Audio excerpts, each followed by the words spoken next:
Mr. Speaker, I yield 1 minute to the gentleman from Oregon, Congressman Blumenauer, Chair of the Trade Subcommittee and valued senior member of the Ways and Means Committee. Gentleman from Oregon is recognized for 1 minute. I appreciate the gentleman yielding to me, and I appreciated his comments a moment ago. This is historic legislation dealing with priorities long neglected. The charts that he presented tell it all. The Republicans, with their $1.7 trillion tax cut, primarily for people who didn't need it, versus our priorities, dealing with making a major impact on child poverty, dealing with health, dealing with being able to our local governments to survive.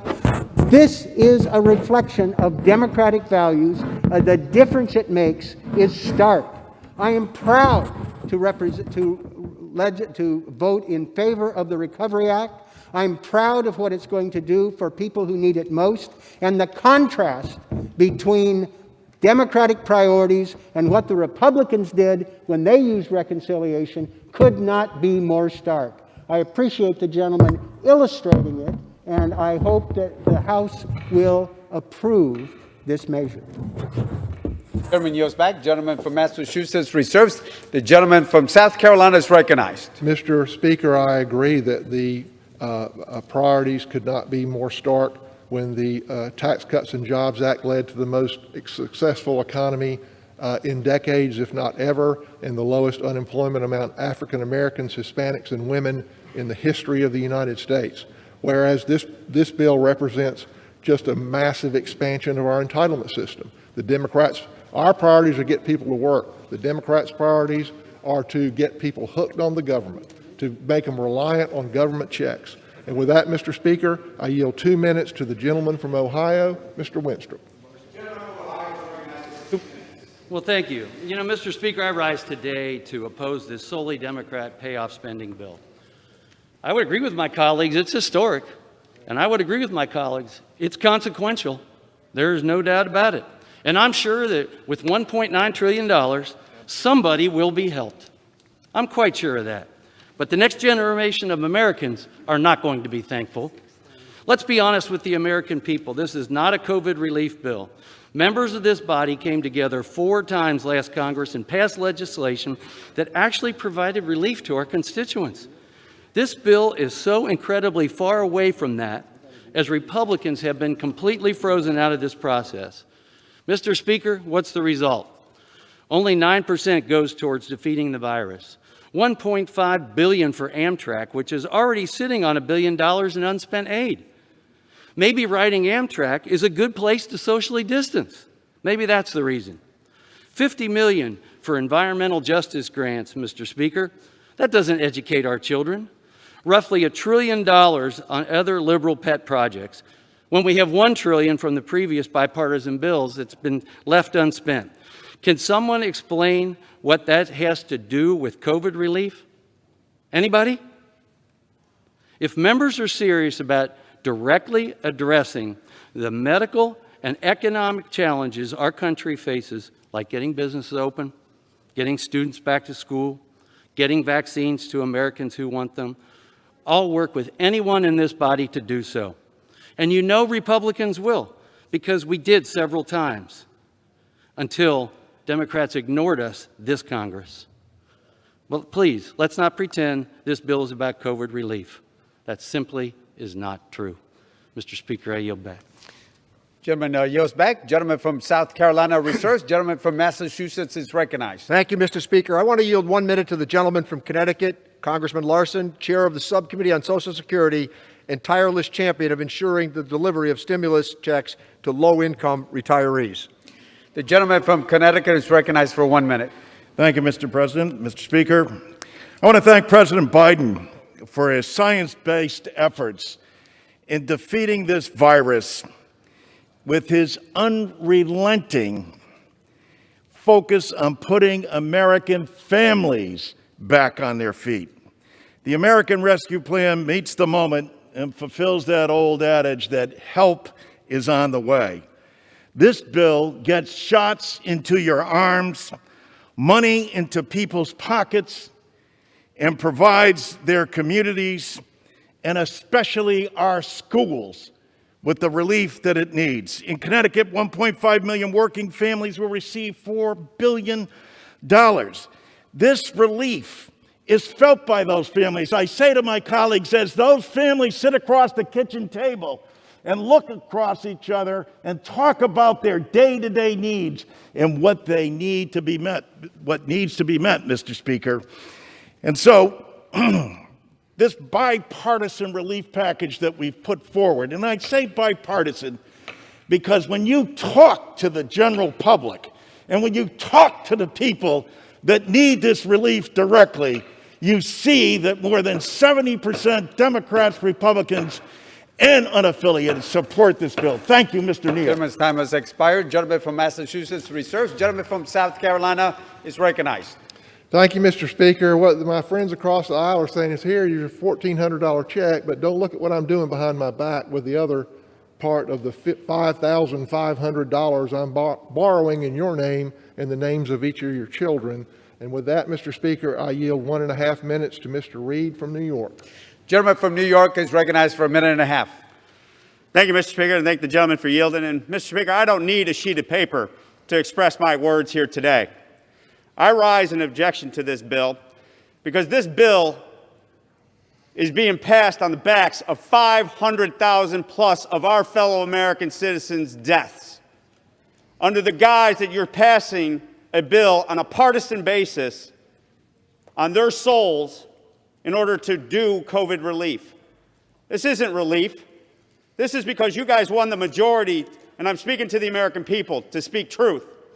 You won the majority, you took the opportunity to put forth an agenda, and you didn't include bipartisan support. I had one simple amendment on this bill. $1,400 is going to go to convicted child molesters in state prisons. What is that doing to stimulate the economy?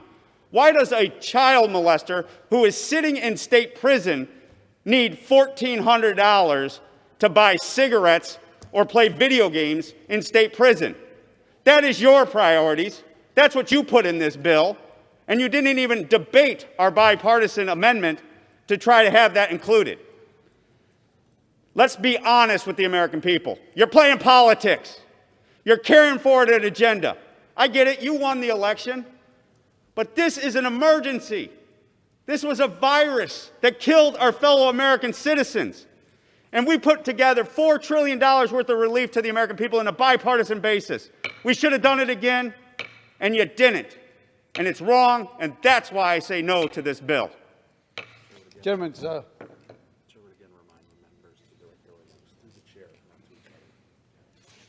time has expired. Members are again reminded to direct their comments to the chair. At this time, the gentleman from South Carolina will reserve. Gentleman from Massachusetts is recognized. Thank you, Mr. Speaker. And I would just recognize myself for 10 seconds. The gentleman from New York, my friend, knows that that decision was rendered by a federal judge, not by this chamber. With that, let me yield 1 minute to the gentleman from New Jersey, Mr. Pascrell, chair of the Oversight Subcommittee, who has led on a number of provisions, including extending the Earned Income Tax Credit to Puerto Rico. Gentleman from New Jersey is recognized for 1 minute. Thank you, Mr. Speaker. Thank you, Mr. Chairman, for your great work. And a lot of people are waiting to get this done today. Mr. Speaker, it's up to us to help Americans who can't buy their groceries or pay their rent and are not in prison. It's up to us to protect seniors in nursing homes. It's up to us to ensure every American has quality health insurance and is able to get vaccinated. These are Congress's burden, our burden. I'm voting yes because Ingrid from Rutherford told me it would help her pay the rent or utilities. How can I say no to that? I'm voting yes because Bradley from Fort Lee told me that a new stimulus was the only way he could get help for his kids until he finds work. I'm voting yes for that. Our cities and states are being bled into bankruptcy. They contemplate cuts to public safety in schools that will be felt for a generation without us acting. Americans are crying out for help, Mr. Speaker. Can you hear them? They have given us the burden to act. Today we're going to deliver. We should be happy today. We should Gentleman's not time be has angry. expired. Thank you. I yield back. Gentleman from Massachusetts reserves. Gentleman from South Carolina is recognized. Mr. Speaker, I yield 2 minutes to the gentleman from Illinois, Mr. LaHood. Gentleman from Illinois is recognized for 2 minutes. Mr. Speaker, I rise today in opposition of the Democrats' so-called COVID relief bill. Congress's focus should be specifically dialed in on crushing this virus, creating jobs, and getting our economy back open. Unfortunately, this package falls well short. As we've battled the COVID pandemic over the last year, the economic stress placed on communities that I represent in central and west central Illinois has been immense. Congress acted 5 times in a bipartisan way over the last year, creating over $3.7 trillion to help keep businesses and workers afloat and support the healthcare community, all of which we supported. As of today, more than $1 trillion of those budgetary resources is still available, including money for state and local governments, small businesses, and schools. Congress can do more to support the economic recovery from COVID, but our efforts must be targeted. We cannot spend our way out of this crisis. In Illinois, we've seen the negative impact of the tax and spend agenda that put our state on the path to economic disaster. The proposed stimulus plan by the Biden administration will impose new burdensome costs, regulation, and rules on small businesses, making the recovery even more difficult. It is disheartening that following calls for unity in his inauguration, President Biden's first major legislative agenda item was partisan and specifically designed not to allow Republican input.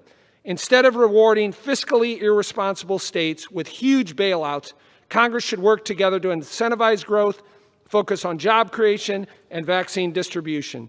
To generate a strong economy, we need to get government out of the way, open our communities, and enable Americans to thrive. I yield back. Gentleman yields back. Gentleman from South Carolina reserves. Gentleman from Massachusetts is recognized. Thank you, Mr. Speaker, and let me yield 1 minute to the gentleman from Maryland, the distinguished majority leader of our House, Mr. Hoyer. Gentleman from Maryland is recognized. Thank you, Mr. Speaker, and I want to thank the distinguished chairman of the Ways and Means Committee for yielding. Some of us have been here for some period of time. Some of us have heard this debate before. My friend, Mr. Reed from New York, opined, and others have opined, about how we passed a number of bipartisan bills, 5 to be exact. March 4th, March 14th, March 27th, April 24th, and then we had a hiatus because the majority leader of the Senate said we ought to take a break and see what happens, and the minority leader of the House said the same thing. So we didn't take any action. And frankly, tens of thousands of people died, hundreds of thousands of people died. Now, I point out that we've acted 5 times, 415 to 2, 363 to 40. A voice vote on the CARES Act, $2 trillion. 388 to 5. And 359 to 53. Now, if you include the Cash Act, which we passed because the president, i.e. Mr. Trump, said we needed more money for people. And so we passed a bill. 44 Republicans voted for that one as well. Now, there's only one thing that's changed since we passed those first 5 bills. We now have a Democratic president and not a Republican president. That's the only thing that's changed. The need is there. The virus is still with us. The economy is struggling. But now we have a Democratic president. And so I expect 0 of you to vote for this. Excuse me, Mr. Speaker. Mr. Speaker, I expect 0 Republicans to vote for this bill. Why do I expect that? Because I was here in 2009. When under George Bush, we went into the deepest recession this country has seen since the Great Depression.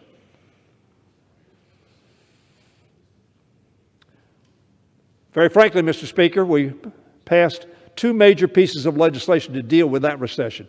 One was called TARP, the Troubled Asset Relief Program. Republican president, Democrats passed that bill. Only a third, Mr. Speaker, of the Republicans would support President Bush. You can shake your head, but you look at the record, that's the fact. That is the fact. Democrats supported the request of a Republican president because we thought it was in the best interest of the country and our people. And the only reason it passed this House is because Democrats, 172 of us, stood up with George Bush and voted for that program.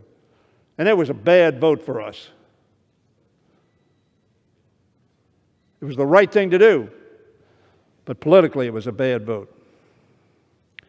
How sad, Mr. Speaker, I think it is that we passed 5 bipartisan votes with the Republican president. Now the president's different, and we don't want to give him any credit. And so we're going to cut off the nose of the American people to spite the face of America. Mr. Speaker, the Democratic majority in the Senate has taken action, passing an amended version of the American Rescue Plan that this House approved on February 27th.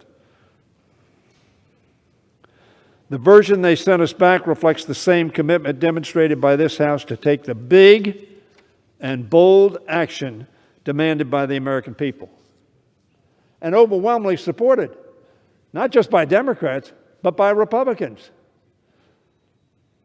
The Republicans outside this House support this bill.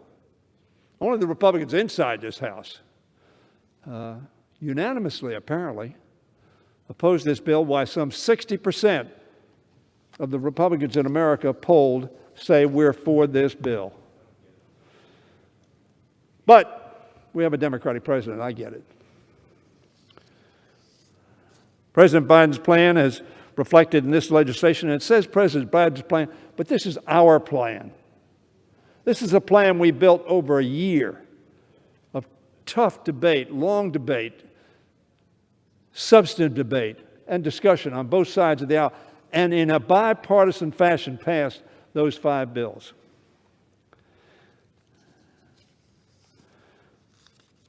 This bill is consistent with the measures we passed last year to confront the challenges to our public health and economic well-being, achieves a number of critical goals. It puts vaccine into Americans' arms.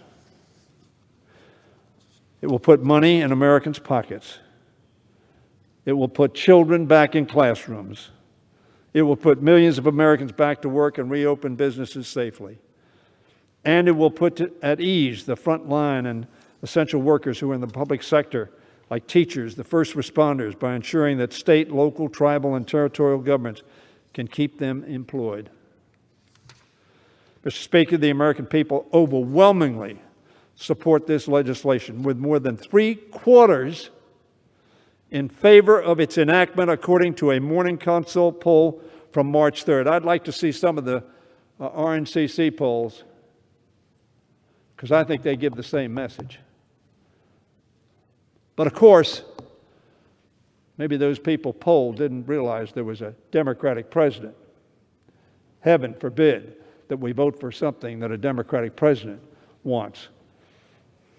Mr. Speaker, I put our party up to any kind of analysis in terms of our bipartisan support for Republican presidents when we thought it was in the best interest of the country.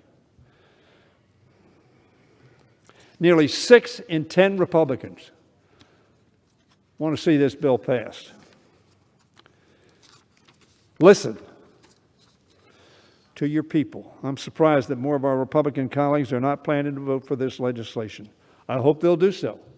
I hope they'll do so because I think it's in the best interest of our nation, of our families, of our individuals, of our businesses, of our economy.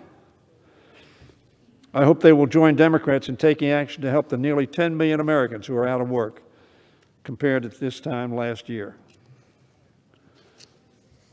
We waited. This is what happened.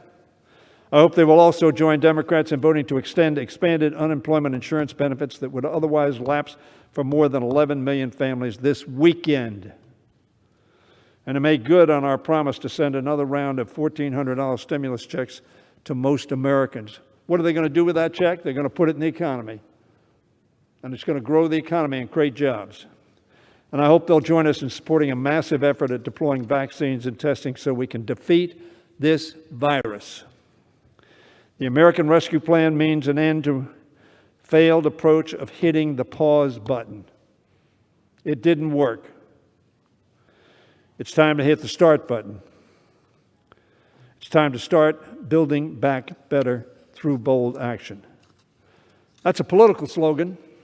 I like it. I have a Make It in America slogan myself.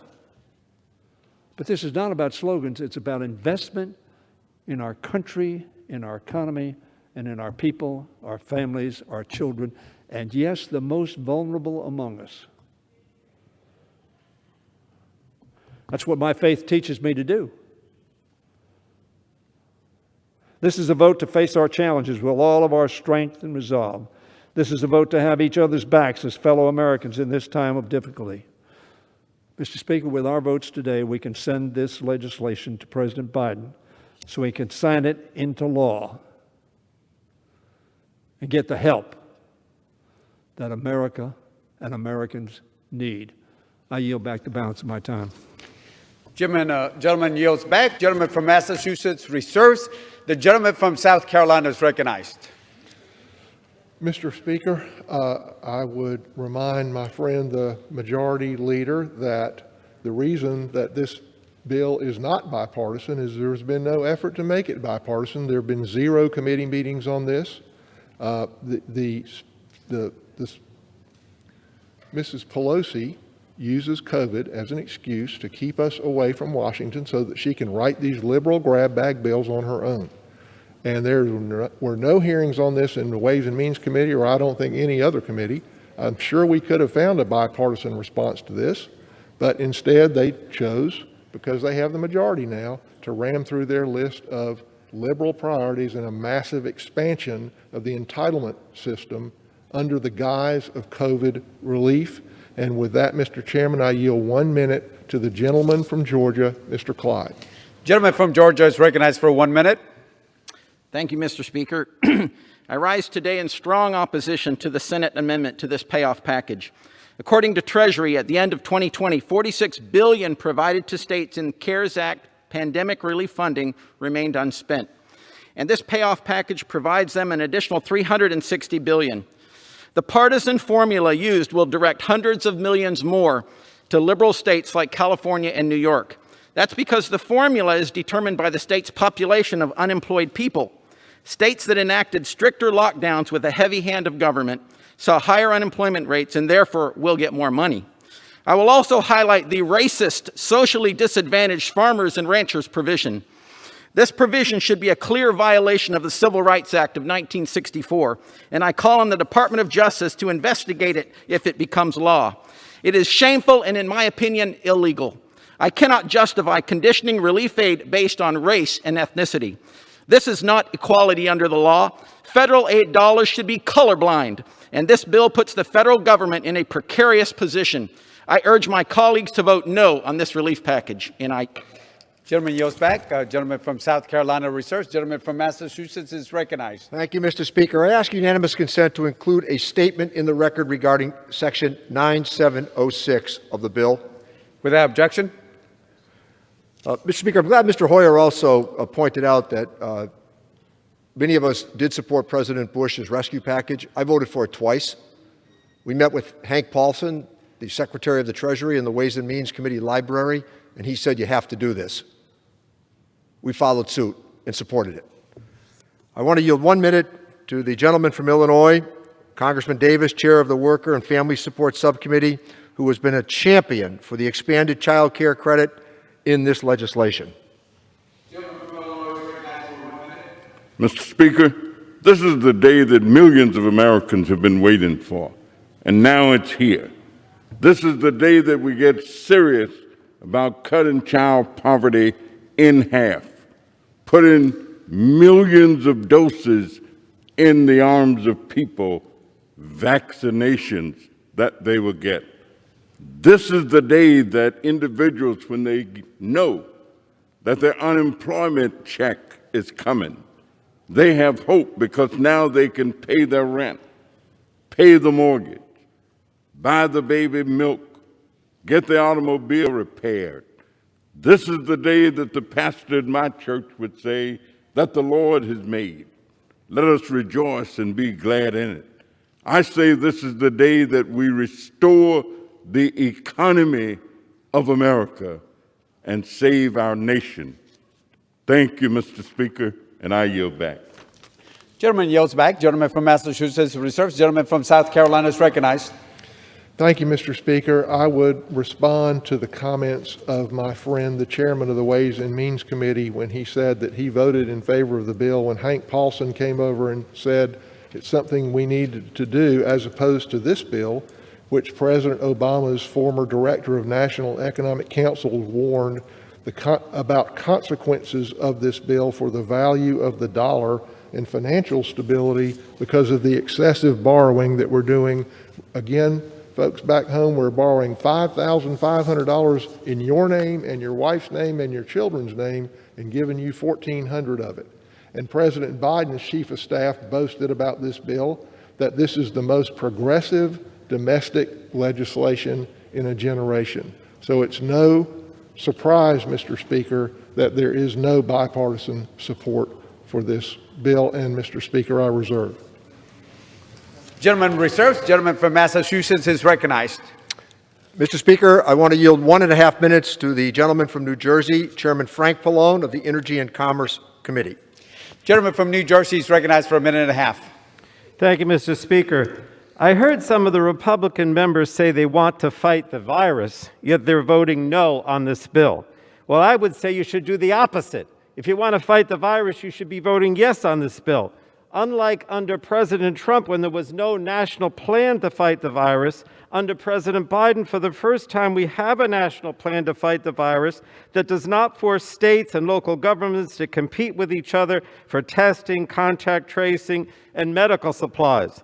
The American Rescue Plan will support the national effort to ramp up distribution and administration of life-saving COVID-19 vaccines, as well as the implementation of a national testing strategy that will help us quickly track and contain the virus. It also includes the largest expansion of health care coverage since the passage of the Affordable Care Act, including lower monthly premiums for millions of Americans and a coverage expansion for millions under Medicaid who are currently uninsured.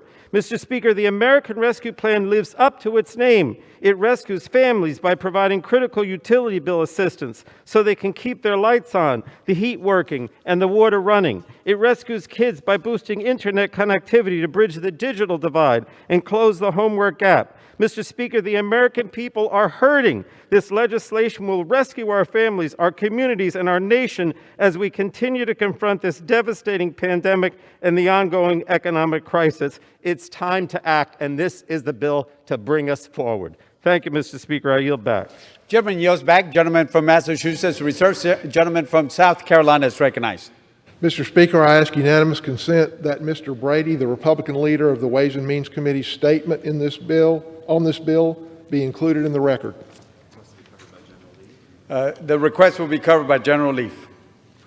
And I reserve, Mr. Speaker. Gentleman reserves. Gentleman from Massachusetts is recognized. Thank you, Mr. Speaker. I want to yield 1 minute to the gentlelady from California, Congresswoman Sanchez, who was a lead supporter of expanding the child tax credit and a long-standing advocate for helping laid-off workers through COBRA. The gentlewoman from California is recognized for 1 minute. Thank you, Mr. Speaker. I rise today to support the American Rescue Plan, and I want to thank Chairman Neal for his work to ensure that this package keeps our promises. This rescue plan is transformative. It is the biggest investment in American families in a generation. It puts shots in arms, money in pockets, children back to school, and people in jobs. It invests in research, development, and production to get vaccines out to all Americans. It helps keep people in their homes and apartments. It puts food on the tables of families who are experiencing hunger. It supports 27 million children with an expanded child tax credit. It helps more than 17 million workers through the Earned Income Tax Credit. It lowers health care costs and helps families keep their health coverage through a provision in the bill that I co-authored with Congresswoman McBath. A vote for this bill is a vote for investing in the dignity of America's families. I urge my colleagues to vote yes on this relief package, and I yield back the balance of my time. Chairwoman yields back. Gentleman from Massachusetts reserves. Gentleman from South Carolina is recognized. Reserve. Reserves. Gentleman from Massachusetts is recognized. Thank you, Mr. Speaker. I want to yield 1 minute to the gentlelady from Alabama, Congresswoman Sewell, a member of the Ways and Means Committee who has been a powerful voice for home visiting programs and the help they provide to pregnant women and children. The gentleman from Alabama is recognized for 1 minute. Thank you, Mr. Speaker. Today is a day of great progress and great promise. I rise today to urge my colleagues to vote in favor of the American Rescue Plan. The American Rescue Plan will save lives and livelihoods. It will put vaccines in the arms of Americans, provides $20 billion in a nationwide vaccination plan. It also will put children safely back in schools with a nearly $130 billion investment. It will put money in people's pockets, deliver $1,400 stimulus checks, as well as expand reliable child care and affordable health care. It will extend unemployment benefits to 18 million Americans and so many Alabamians that I represent. It will put people back to work by providing critical support for the hardest hit small businesses, expanding PPP eligibility, and much more. It will give lots of money, needed money, directly to localities, to local cities and counties. In fact, $472 million of funding, direct funding, will come to the state of Alabama in my district. Mr. Speaker, I want my constituents to know, and all Americans to know, that help is indeed on the way. Chairwoman's time has expired. Gentleman from Massachusetts reserves. Gentleman from South Carolina is recognized. Thank you, Mr. Speaker. I would point out to my friend from Alabama that because of the change in the allocation formula in this bill for relief for states from the prior bills, from the prior COVID relief bills, which now this formula will focus on unemployed. Therefore, places that have shut their economies down and hurt their citizens economically will get more money from places who haven't. And as a result, Alabama is the fourth or fifth largest loser in this bill in state and local government recovery money. Alabama will lose about $890 million, almost $1 billion, and that works out to approximately $178 lost for every man, woman, and child living in Alabama. And with that, Mr. Speaker, I reserve. Gentleman reserves. Gentleman from Massachusetts Mr. is Speaker, recognized. I want to yield 1 minute to the gentlelady from Washington State, Congresswoman Del Bene, a member of the Ways and Means Committee who has been a tireless champion for this legislation's historic expansion of the child tax credit. Gentlewoman from Washington is recognized for 1 minute. Thank you, Mr. Speaker. I rise today in support of the American Rescue Plan, a bill that will deliver crucial relief to millions of Americans who've been struggling for far too long. The pandemic has caused economic uncertainty, hardship, and turmoil. An estimated 8 million people have fallen into poverty during this crisis, making the need for relief even greater. This bill includes an anti-poverty measure I have fought for, an expansion of the child tax credit. The expansion will provide increased payments to help families pay bills and buy essentials. The expansions in this bill are estimated to cut child poverty in half. This will transform the lives of many families and children. As chair of the new Democrat coalition, I'm working to make the child tax credit permanent with Representatives DeLauro and Torres. Democrats are united around our shared goal to rebuild the middle class and make some of the biggest anti-poverty reforms in a generation. I welcome my colleagues on the other side of the aisle to join us. Lifting children out of poverty should not be partisan. The American Rescue Plan will get our economy back on track and crush the virus. I urge my colleagues to vote yes on this critical legislation, and I yield back. Gentlewoman, time has expired. Gentleman from Massachusetts reserves. Gentleman from South Carolina is recognized. Thank you, Mr. Speaker. I would remind the gentlelady that we are borrowing $5,500 for every man, woman, and child in the entire country with this $1.9 trillion bill, and that we're using that money to expand entitlement programs, including the child tax credit. Well, who's going to end up paying back that $5,500 per person? It's going to be the very children that we are professing to help today. And with that, Mr. Speaker, I reserve. Gentleman from South Carolina reserves. Gentleman from Massachusetts is recognized. Mr. Speaker, I want to yield 1 minute to the gentlelady from Massachusetts, Assistant Speaker Clark, a champion of all things Massachusetts. The gentlewoman from Massachusetts is recognized for 1 minute. Thank you so much, Mr. Chairman, and for your incredible work and that of your committee. A few weeks ago, my colleagues across the aisle were animated in their support for fairness for women. So here is the moment to dispel any doubts that that was just a disingenuous defense of bigotry and truly help American women by supporting this transformative legislation. Women have been on the front line of this crisis. Over 2 million women have been pushed out of work while fighting to keep their families fed, healthy, and housed. Because of this pandemic, women's participation in the workforce is at a 33-year low. A vote yes for the American Rescue Plan is a vote to say vaccines can get into the arms of teachers and our frontline workers, that direct checks will go to 85% of Americans. An expanded child tax credit will cut child poverty in half. Unprecedented child care funding will directly benefit its workforce, made up of 95% women. Vote yes for women. Vote yes for families. Vote yes for a more equitable future. Chairwoman's time has expired. Gentleman from Massachusetts reserves. Gentleman from South Carolina is recognized. Gentleman reserves. Gentleman from Massachusetts is recognized again.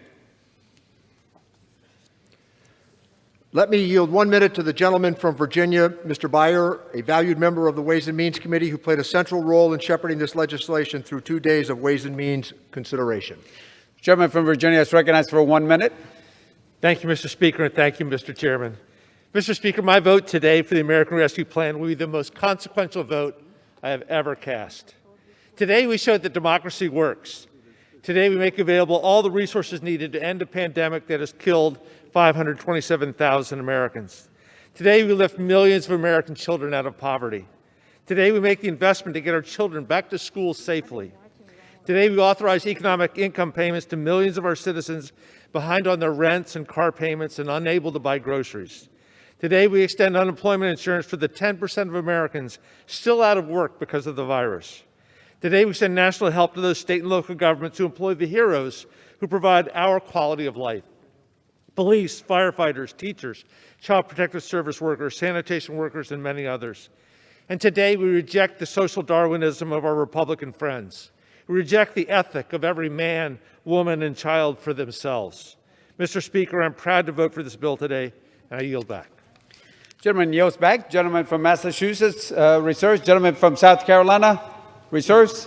Gentleman reserves. Gentleman from Massachusetts is recognized. Thank you, Mr. Speaker. I want to yield 1 minute to the gentleman from Pennsylvania, a member of the Ways and Means Committee, Congressman Evans, who has been a leader on expanding the Earned Income Tax Credit.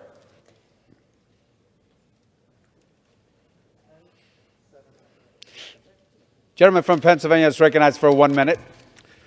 Thank you, Mr. Speaker. Thank you, Mr. Chairman. This act is big and bold. It begins to keep our promise to build it back better. This historical bill is a policy revolution. It includes cutting child poverty in half, expanding earned income tax credit for essential workers, and saving the very important people's pension. It means a shot in the arm, returning kids to safe school, and more people back to jobs. My constituents feel that he needs this and need it now.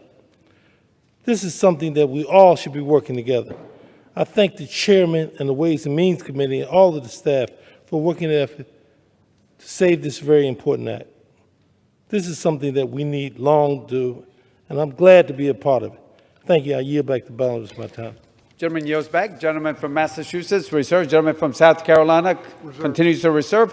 Gentleman from Massachusetts is recognized. Mr. Speaker, I want to yield 1 minute to the gentleman from California, Congressman Panetta, a member of the Ways and Means Committee, who was one of the loudest voices for expanding the Employee Retention Tax Credit and a leader on all provisions that will improve care for nursing home residents. Gentleman from California is recognized for 1 minute. 1 year ago this week, we left Congress early because of COVID-19. Since then, our entire way of life has been upended with the worst pandemic in a century, where at times we weren't taming this COVID tiger, we were just riding it. Yet despite that rough ride, we did our job in Congress with 5 massive relief bills that kept the economy afloat, the poverty rate flat, and put us in a position where right now we're neck and neck in this race between injections and infections. Yet my colleagues on the other side want to slow us down by voting no, claiming process or price or pork or politics. Well, I support the American Rescue Act, not just because we need to speed up our response, but because this bill is about people, their health, their vaccines, their jobs, their businesses, their local governments, and our kids in schools safely. So let's do our job. Let's defeat this disease. Let's win this race by voting yes on the American Rescue Act. Thank you. Gentleman yields back. Gentleman from Massachusetts reserves. Gentleman from South Carolina is recognized. Mr. Speaker, I would remind my friend that only about 9% of this bill actually goes to speed vaccine production and delivery around the country. And if more of that were occurring in this bill, where there may be more bipartisanship, this bill is a misnomer called a COVID Recovery Act, when in fact it is just an expansion of entitlements that will make people more dependent on the government and will lessen their opportunity and heap debt on our children and our grandchildren. Reserves. Gentleman from Massachusetts is recognized. Mr. Speaker, I want to yield 1 minute to a valued member of the Ways and Means Committee, the gentleman from California, Jim Gomez, who fought hard to ensure that all mixed status families are eligible to receive the economic impact payments and emergency assistance under this legislation. Gentleman from California is recognized for 1 minute. Mr. Speaker, I represent Los Angeles, California, considered by many as one of the epicenters of the COVID-19 pandemic. In my district, working families are struggling to pay bills, small businesses are trying to stay afloat, and countless others are doing everything they can to keep a roof over their heads. They need us to pass the American Rescue Plan. Throughout California, essential workers, many of them Black and Latinos, are keeping our economy running. Frontline healthcare workers are exhausted for caring for their patients day after day, month after month during this pandemic. And local organizations are distributing food every single day to those in need. They need us to pass the American Rescue Plan. And across the country, people are terrified that they or a loved one will get COVID-19 before being vaccinated and end up in the hospital or dead. And they are scared that the American dream is drifting further and further away. They need us to pass the American Rescue Plan. That's why 75% of Americans support this plan. Democrats, Republicans, independents from red states and blue states, they're urging us to pass this plan. And they're urging their members to listen to them. They're urging my colleagues on the Republican side of the aisle to not turn a deaf ear to their calls and do the right thing and vote with the Democrats to pass this plan. Thank you, and I yield back. Gentleman yields back. Gentleman from Massachusetts reserves. Gentleman from South Carolina Reserve. reserves. Gentleman from Massachusetts is recognized. Mr. Speaker, I want to yield 1 minute to the gentleman from New York, Congressman Swazi, a member of the Ways and Means Committee who has been a champion for provisions to shore up the multi-employer pensions. Gentleman from New York is recognized. Thank you, Mr. Speaker. The other side of the aisle is peddling a false narrative. This bill's not loaded with pork. It's not a blue state bailout. It's a comprehensive plan to help people crushed by the virus, beat the pandemic into the ground, and ensure a rapid economic recovery. Yet my friends across the aisle and their cable news and social media enablers continue to promote fake news. Let's set the record straight. It's true that 9%, their favorite talking point, 9% or $171 billion is for vaccines, testing, and other healthcare infrastructure. Well, what about the other 90%? $424 billion for $1,400 stimulus checks, $350 billion for struggling state and local governments, $246 billion for unemployment insurance, $219 billion for children and child care so parents can return to work, $178 billion to help reopen schools, $109 billion for farmers and small businesses, $28 billion for restaurants and live venues, $40 billion for renters and homeowners who need assistance. Let's pass this bill. Stop the phony baloney talk points and get the American people the relief they need. Thank you, Mr. Speaker, and I yield back my time. Gentleman yields back. Gentleman from Massachusetts reserves. Gentleman from South Carolina is recognized. I would remind my friend, Mr. Speaker, that what we're doing here is waving a $1,400 check in front of our constituents here and say, look at this, but we're like the Wizard of Oz. Don't look at what's going on behind the curtain, because actually what we're doing with this $1.9 trillion bill is we're borrowing $5,500 for every man, woman, and child in this country, and we're giving them $1,400 so it's palatable to them. We're giving them a little sugar. We're not reminding them about the $4,100 other dollars that we're borrowing in their name, of which $1,067 goes to bail out blue states like New York and California.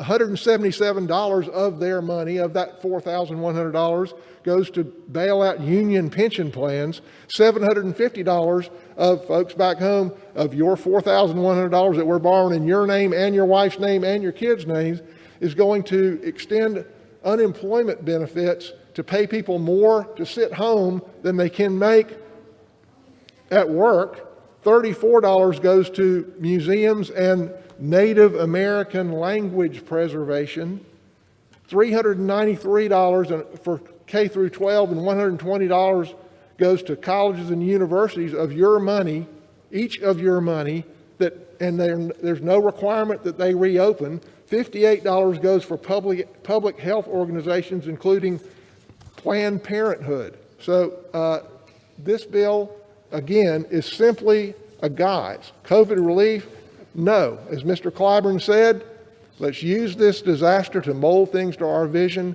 and they're doing exactly that. This is a massive expansion of the entitlement program. I reserve. Gentleman reserves. Gentleman from Massachusetts is recognized. Thank you, Mr. Speaker. I want to yield 30 seconds to the distinguished gentlelady from Michigan, Congresswoman Lawrence. Gentlewoman from Michigan is recognized for 30 seconds. Mr. Speaker, the scale of our relief bill must match the scale of this crisis, and the American Rescue Plan meets this moment. In addition, this comprehensive plan includes much-needed relief for our battered cities. As a former mayor, I understand the struggle and the strain of our cities right now. Congress cannot sit by as mayors, Democrat and Republican, are calling for help. This is not a Democrat or Republican issue. This pandemic is reaching every corner of our country. So let's answer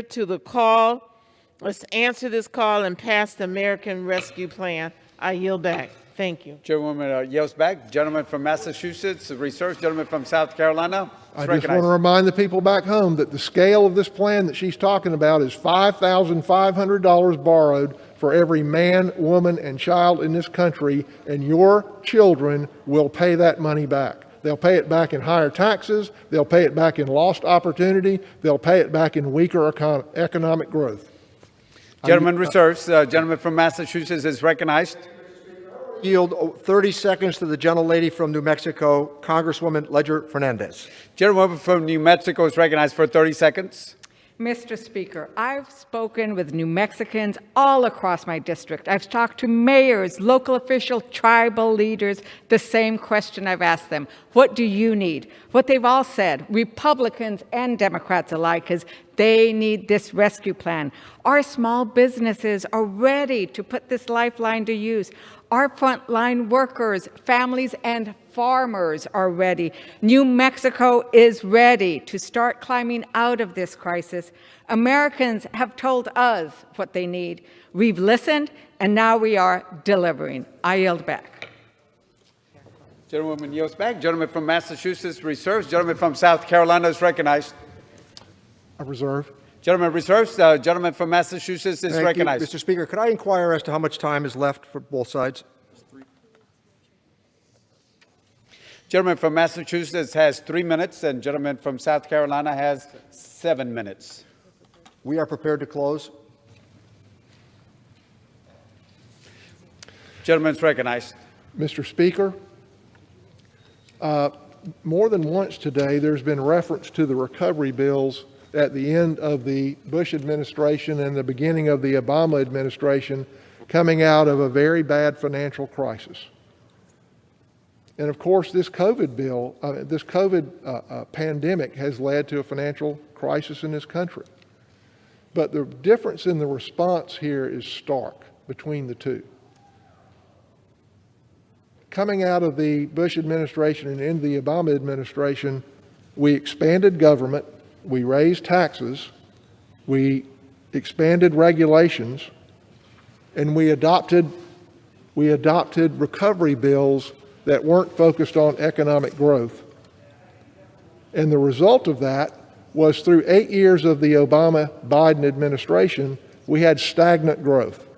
The middle class was shrinking, middle class incomes were shrinking, and it took a Republican president and a Republican Congress enacting bills that lowered taxes, lowered regulation, and lowered government reliance that led to massive economic growth and opportunity for all demographics in our country, Hispanics, African American, women, and others had seen growth and opportunity not seen in decades, if ever. And I hope with this plan that we're not going to go back to the days of the Obama-Biden years of stagnant growth and dashed opportunity for our children and our grandchildren. Again, Mr. Speaker, we're holding up a check for $1,400 to the American public and say, vote for this, but don't pay attention because we're really borrowing $5,500 in your name, in your wife's name, your husband's name, and in each of your kids. Each of your kids, we're borrowing $5,500 in their name that they're going to have to pay back. And they're getting $1,400 of it, but the other $4,100 is going here. And it's not right, and it's not fair, and it will lead to lower growth and less opportunity for those kids that we're saddling with that debt right now. Mr. Speaker, this is not the right plan to address our nation's challenges on defeating the COVID-19 virus. It's not the right time either. There's still $1 trillion in unused funds from previous packages that were bipartisan, that were targeted, that were not merely misnamed liberal grab bags. The Congressional Budget Office's overview of the Economic Outlook projects that by the middle of the year, the economy will have returned to a pre-pandemic level of real GDP. Why? That's because the policies put in place under the Trump administration and a Republican Congress are still in place. Lower taxes and lower regulation. That's why, as opposed to the Obama-Biden recovery, which in 8 years still had not recovered, the economy is quickly coming back to pre-pandemic levels right now. And yet my colleagues on the other side of the aisle have found every reason to rush through costly, unnecessary, progressive priorities that my constituents didn't ask for. The American Rescue Plan is costing each American more than their mortgage payment, a down payment on their car, or a semester of their children's college. And their children will have to pay it back. I don't want to leave a huge bill for my kids, and I know most Americans don't either. I hope that this bill, expanding government, expanding entitlements, paying people to stay home, making them more reliant on the government, does not lead to another decade of stagnation, of lost opportunity. Vote no to this dangerous bill. Vote no against a selfish attempt to strap our next generation with debt. Vote no to progressive payoffs that we, the people, did not order. We must do better. I yield. Gentleman yields back the balance of his time. Gentleman from Massachusetts is recognized. Mr. Speaker, I yield myself 2 minutes of our time. Gentleman is recognized. Mr. Speaker, this is a most significant day, and this legislation meets the challenge of history, and it calls Americans to act upon this crisis. This is the opportunity now, and we should act. This is not about self-correction. Far too much is at stake. But I want to thank our colleagues, and particularly the Ways and Means staff, who wore many hats through this legislation.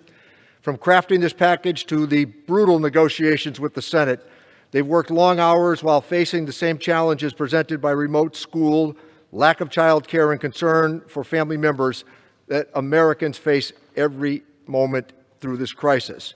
There are too many names to include, but I know that their counsel has been unparalleled and their expertise, as always, unmatched. Over the Speaker's rostrum, Mr. Speaker, is a magnificent admonition from a son of Massachusetts, Mr. Webster. He asks, let us develop the resources of our land, call forth its powers, build up its institutions, promote all its great interest, and see whether we also in our day and generation may not perform something worthy to be remembered. That is what we're going to do in the next few minutes, and I yield 1 minute to the Speaker of the House, whose attention to legislative detail is extraordinary.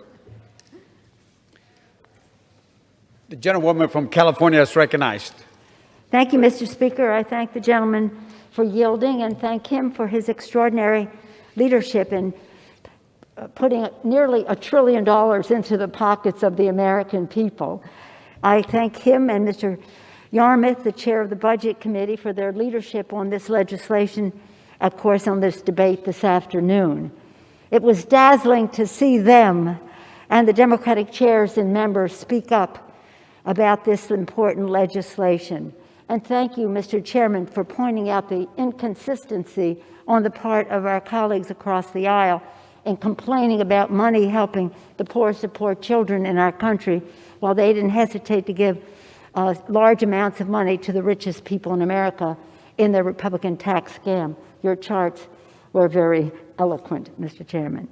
And to hear our members speak about the terms of this bill, the values that are in it, the plan that it has, why they were voting yes on the bill, and to hear Republicans talk about why they would vote no. It's typical that they vote no and take the dough. And this bill has bipartisan support across the country, not only among the general public, but in mayors and selectmen and city council persons and county executives who are Republican, eagerly awaiting the passage of this bill because they know at their level what a difference it will make in the lives of their constituents, the American people. You know, tomorrow, and I say this is a critical moment in our country's history. Tomorrow, the world will mark the 1 year since COVID-19 was officially declared a global pandemic by the World Health Organization. At that time, just over 1,000 Americans had contracted the disease. 38 had died. Since that day, 1 year ago from tomorrow, nearly 30 million Americans have become infected. Over 500,000 Americans have died. More lives that were lost in combat in all of America's wars against foreign enemies combined. Each of those lives is precious to us.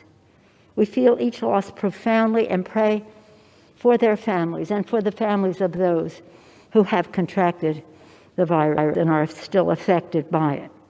And through it all, an historic economic crisis has raged. A full year later, 18 million Americans are still out of work, according to the statistics at the end of last week.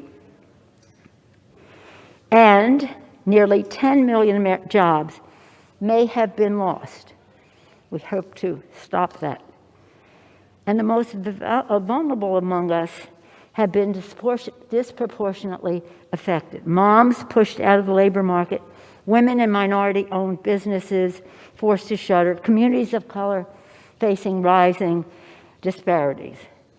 Today, we have a real opportunity for change. Mr. Speaker, as we serve in Congress with each other, we learn about each other's districts, each other's priorities, and the rest. And we learn about each other's why. Why did you come to Congress? Why are you here? Each of us has come to Congress with a purpose. My purpose, my why, are the children. As a mother of 5, raising my kids, seeing all the attention and all that they needed, I was horrified by the fact that 1 in 5 children in America lives in poverty and goes to sleep hungry in America at night. That is my why. That is why I went from homemaker to the House of Representatives. And that is why when people ask me, what do you think the 3 most important issues are facing the Congress? I always say the same thing. Our children, our children, our children. Their health, their education, the economic security of their families, a safe, healthy environment in which they can thrive, and a nation at peace in which they can reach their fulfillment. Several of those priorities are addressed in this legislation. Again, this legislation, which has bipartisan support throughout the country. The Biden, and he praises on President Biden for the values, for the vision, the strategic thinking, for the knowledge that he has brought to what, as you said earlier, we had in the works for a while, but freshened up by current events, the vaccine, and what those possibilities are. The Biden American Rescue Plan is about the children, their health, their education, the economic security of their families again. Our children's health is greatly protected by crushing the virus and by expanding access to health care through the Affordable Care Act expansions in here, Medicaid through FMAP, and in other ways as well. Our children's education is advanced with a $170 billion to open schools safely, including $130 billion for K through 12. This funding will help address the social and emotional challenges that children face, as well as learning loss, as well as opening the schools safely. We know what that requires. It requires ventilation, space, more teachers, more space, to name a few things. In terms of the economic security of children's families, this legislation, as I said earlier, Mr. Neal, puts nearly $1 trillion in the pockets of the American people. Republicans did not seem to object when they put that much money in the pockets of 83% of their tax scam into the top 1%. But they seem to have a discomfort level when it reaches the poorest of the poor or those in the middle class who are struggling. So this legislation does that. It includes the refundable tax credit, which will lift 50% of children out of poverty. How do you say no to lifting 50% of impoverished children in America out of poverty? Children also benefit from the Earned Income Tax Credit, direct payments, and enhanced unemployment insurance benefits for their families. And the economic security of children is also enhanced by pension security of their grandparents, which is historically secured in this bill. Sometimes when I have young people come to my office and ask them, it's all about the children, it's all about the future, high school students, college students, they talk about the security of their grandparents as important because to the extent that their parents can focus on them rather than worry about the financial security of their grandparents, it's very important to the family across the board. For the children, the American Rescue Plan also includes $12 billion in nutrition assistance to help the estimated 11 million children still going hungry. When I talk about this with my family, I say to my kids, you know, there are millions of children food insecure in our country. That's horrible. They'll say, Mom, just say it another way. They're hungry. They're hungry. Some only get their food at school. They go to sleep hungry. If you call that food insecurity, okay, but understand this. These little children are hungry. $12 billion. $43 billion in rental, homeowner, and other housing assistance so that children of families who are on the verge of eviction can have the comfort of knowing that that won't happen. They'll have the comfort of home. $45 billion of child care to keep children learning and parents earning. That is always necessary, but even more so with the 2.3 million women losing their jobs, many of them moms. Now, everything that I mentioned here is related to the coronavirus. We have hunger issues in our country, bigger than even this. We have housing issues, we have child care issues, and the rest, very important in our country, and it requires more than this. But this is coronavirus centric. Child care, I'll say it again, $45 billion, most of it for child care, a little bit of it for Head Start, parents, children learning, parents earning. This is important and central to how families get through this crisis, coronavirus crisis. All of these provisions in the bill are enhanced by strengthening the support for our heroes at the state and local level. Hence, our bill was called the HEROES Act. Much of that is contained in this legislation. Heroes, because our workers at the state, county, and local level, our healthcare workers, our first responders, police and fire, our sanitation, transportation, our food workers, our teachers, make our lives possible and make the existence of our children better.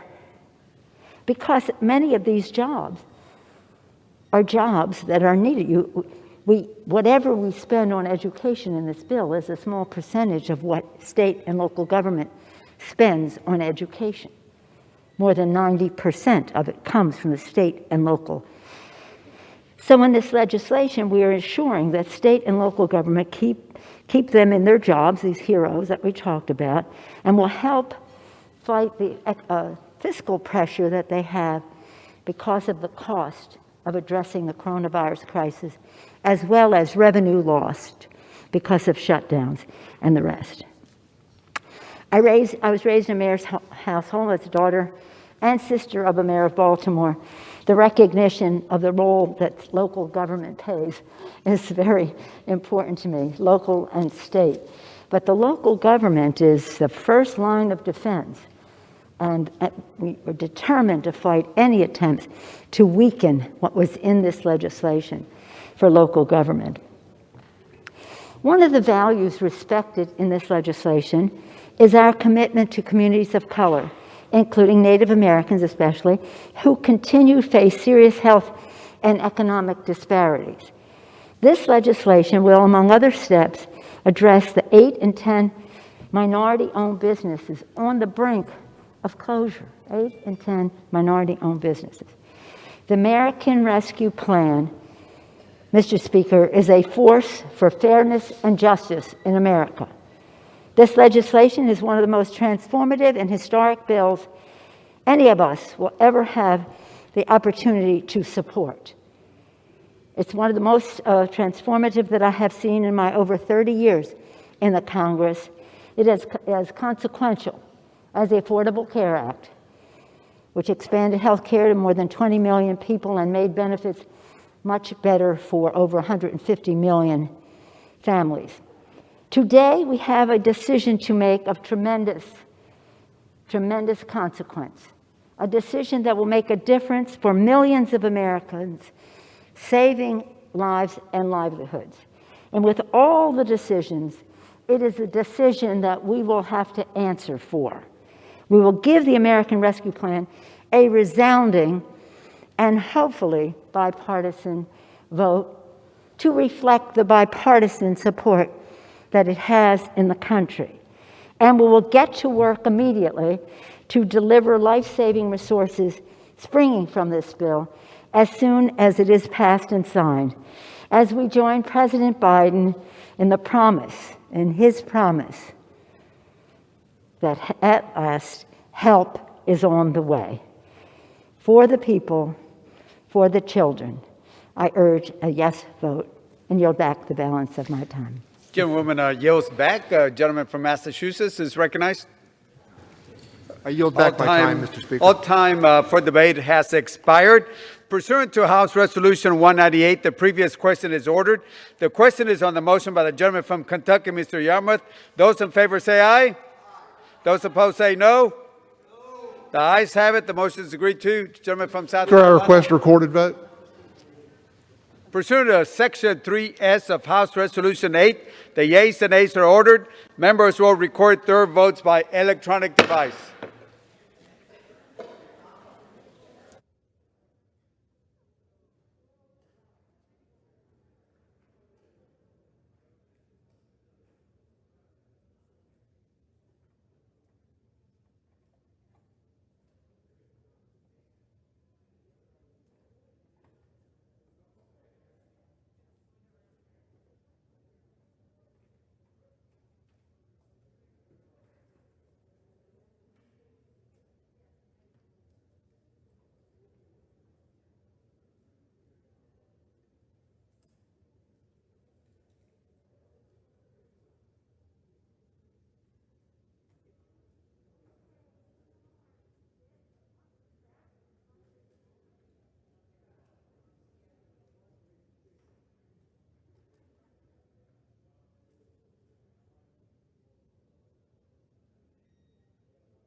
For what purpose does the gentleman from Pennsylvania seek recognition? Mr. Speaker, as a member designated by Mr. Lawson of Florida, pursuant to House Resolution 8, I inform the House that Mr. Lawson votes yes on House Resolution 13-9 on final passage. Thank you.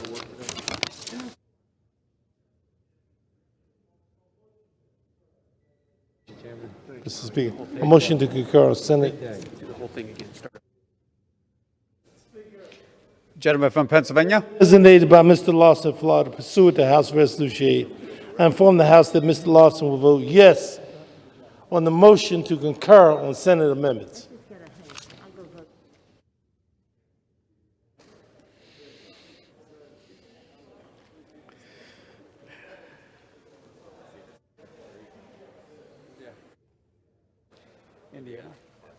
For what purpose does the gentlewoman from Indiana seek recognition? Mr. Speaker, as a member designated by Mr. Baird of Indiana pursuant to HRES 8, I inform the House that Mr. Baird will vote nay on the Senate amendment to H.R. 1319.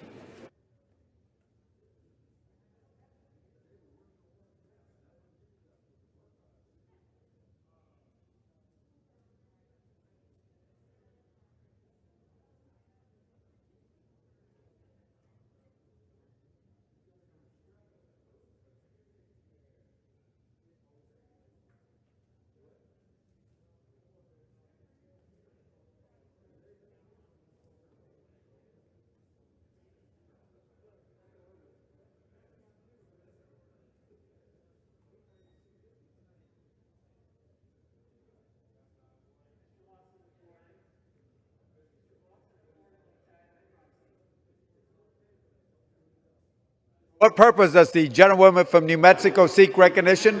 Mr. Speaker, as a member designated by Representative Roybal Allard pursuant to House Resolution 8, I inform the House that Ms. Roybal Allard will vote yes on the motion to concur in the Senate amendment to H.R. 1319.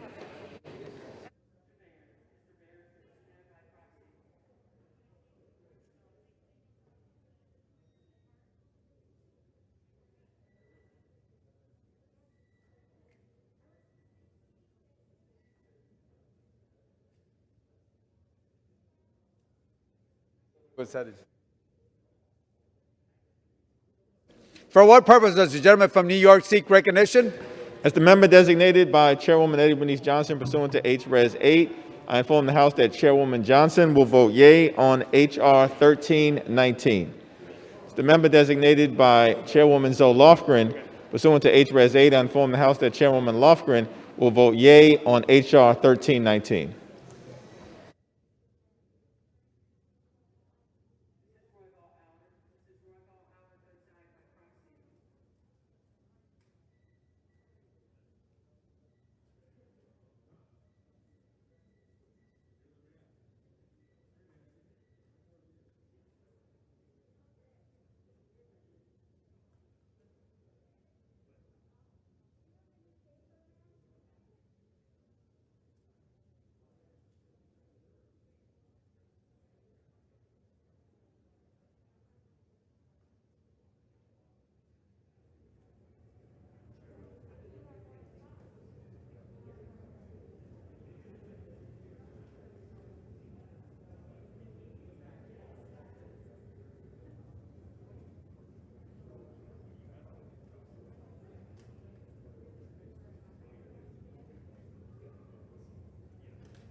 Purpose does the gentleman from Virginia seek recognition? 50 of them.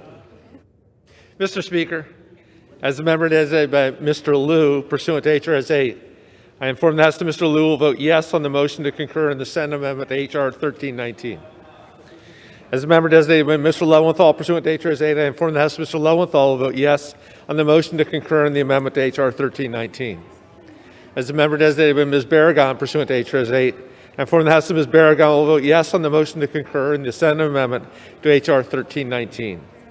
As a member designated by Ms. Moore pursuant to H.R.S. 8, I inform the House that Ms. Moore will vote yes on the motion to concur in the Senate amendment to H.R. 1319. And as the member designated by Mr. Cohen pursuant to H.R.S. 8, I inform the House that Mr. Cohen will vote yes on the motion to concur in the Senate amendment to H.R. 1319.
For what purpose does the gentlewoman from Kansas seek recognition? Mr. Speaker, as the member designated by Mr. Cleaver pursuant to H.R.S. 8, I inform the House that Mr. Cleaver will vote yes on the motion to concur in the Senate amendment to H.R. 1319. As the member designated by Mr. Allred pursuant to H.R.S. 8, I inform the House that Mr. Allred will vote yes on the motion to concur in the Senate amendment to H.R. 1319.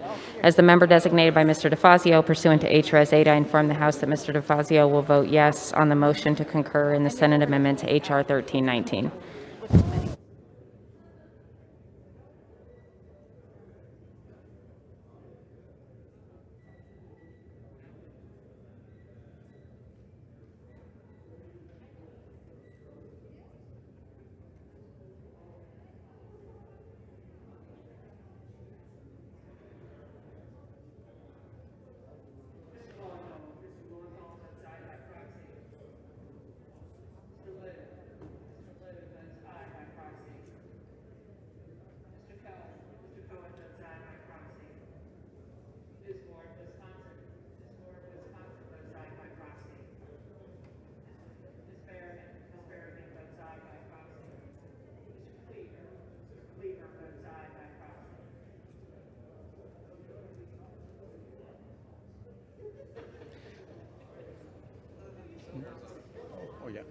Yeah, for what purpose does the gentleman seek recognition? Gentleman from Arizona? Mr. Speaker, as the member designated by Ms. Kirkpatrick, pursuant to H.R.S. 8, I inform the House that Ms. Kirkpatrick will vote yes on the motion to concur in the Senate amendment to H.R. 1319.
For what purpose does the gentlewoman from New Hampshire seek recognition?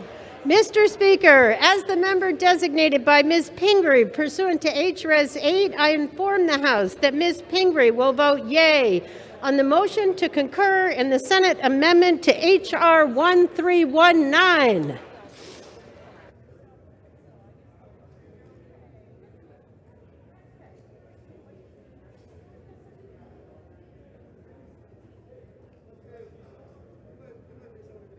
Purpose does the gentleman from California seek recognition? Mr. Speaker, as the member designated by Mr. Ruiz pursuant to House Resolution 8, I inform the House that Mr. Ruiz will vote yes on the motion to concur in the Senate amendment to H.R. 1319.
For what purpose does the gentleman from Indiana seek recognition? Mr. Speaker, as a member designated by Mr. McHenry of North Carolina pursuant to House Resolution 8, I inform the House that Mr. McHenry will vote no on the Senate amendment to H.R. 1319.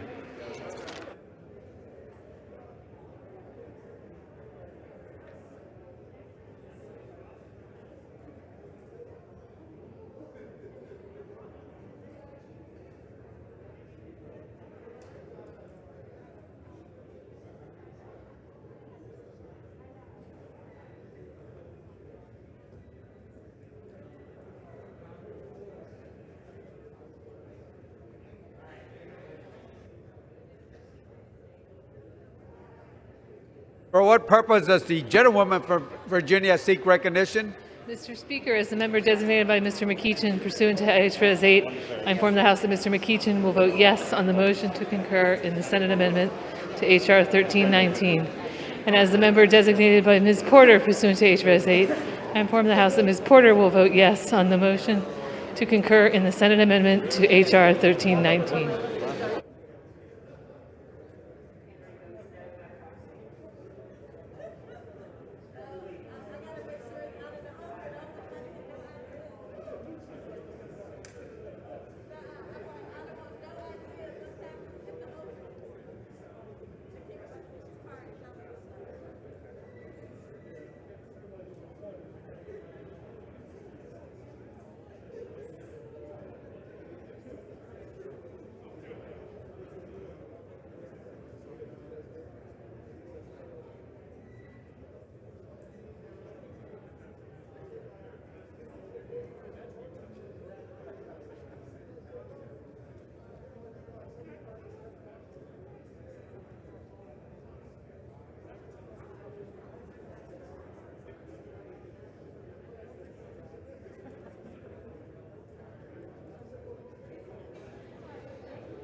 For what purpose does the gentlewoman from New York seek recognition? Mr. Speaker, as a member designated by Mr. Moulton of Massachusetts pursuant to H.Res. 8, I inform the House that Mr. Moulton will vote yes on the motion to concur in the Senate amendment to H.R.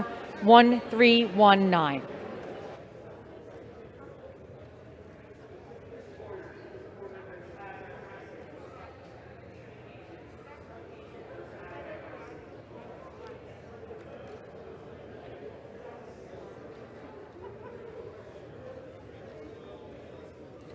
what purpose does the gentleman from North Carolina seek recognition?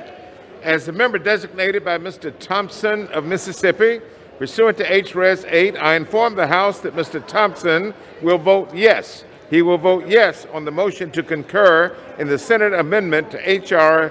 1319.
For what purpose does the gentleman from South Carolina seek recognition?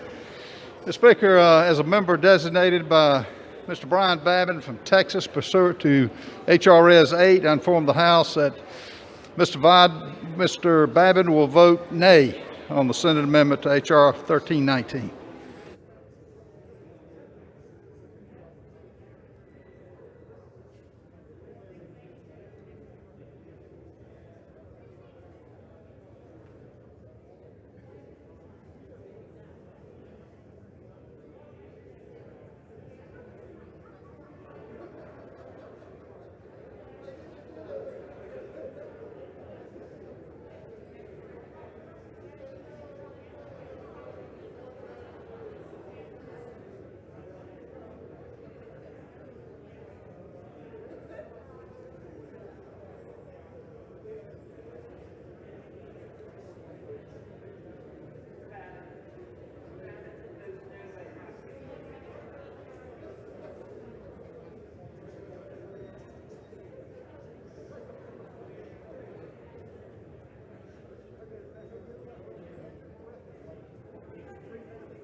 For what purpose does the gentlewoman from Massachusetts seek recognition?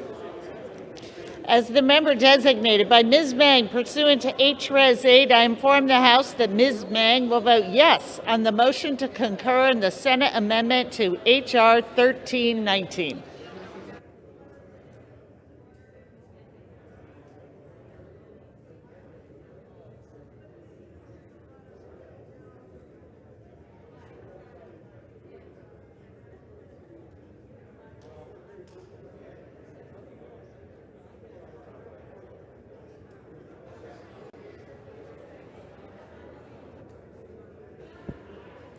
For what purpose does the gentleman from New York seek recognition? Mr. Speaker, as the member designated by Representative Morelli of New York, pursuant to H-Res 8, I inform the House that Representative Morelli will indeed vote aye on the motion to concur in the Senate amendment to H.R. 1319. Thank you.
For what purpose does the gentleman from California seek recognition? As the member designated by Mr. Cardenas pursuant to H-Res 8, I inform the House that Mr. Cardenas will vote aye on the motion to concur the Senate amendment to H.R. 1319.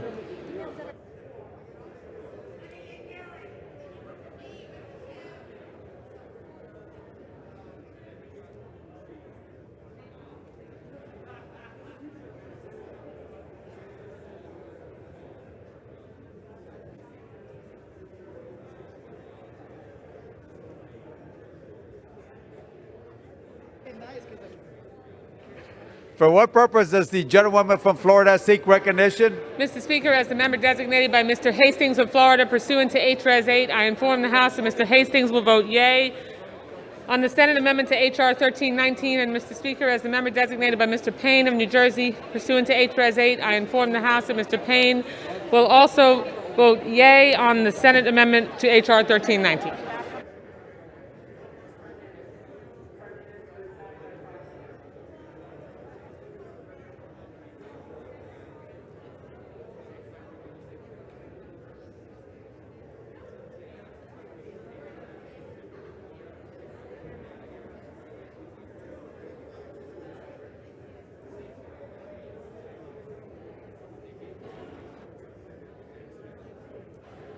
For what purpose does the gentlewoman from Illinois seek recognition? As the member designated by Mr. Rush, pursuant to H.Res. 8, I inform the House that Mr. Rush will vote yes on the motion to concur in the Senate amendment to H.R. 1319.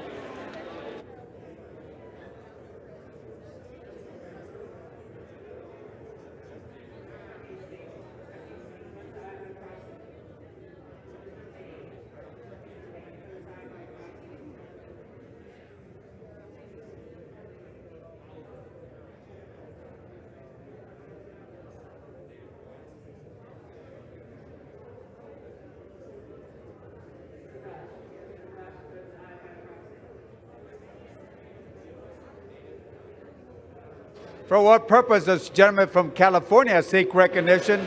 Mr. Speaker, as member designated by Congressmember Napolitano, pursuant to House Resolution 8, I inform the House that Congressmember Napolitano will vote yes on the Senate amendments to H.R. 1319.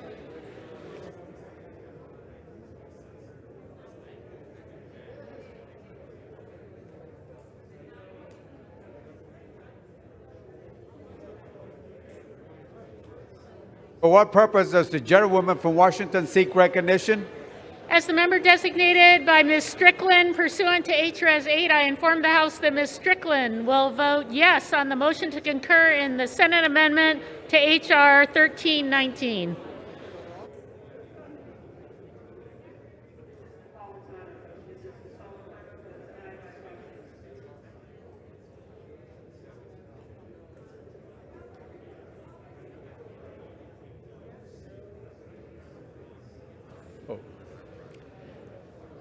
For what purpose does the gentleman from Massachusetts seek recognition?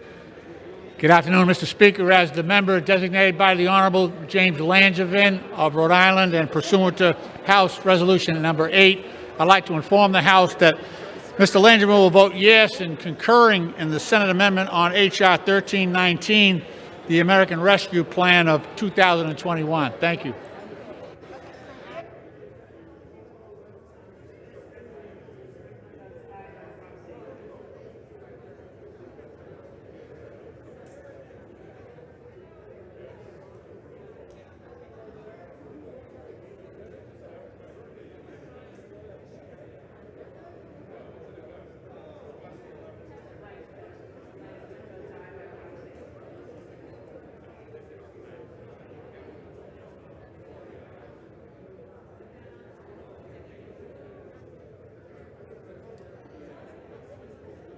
For what purpose does the gentlewoman from Ohio seek recognition? Mr. Speaker, as the member designated by Ms. Fudge pursuant to House Res. 8, I inform the House that Ms. Fudge will vote yes on the motion to concur in the Senate amendment to H.R. 1319. Thank you.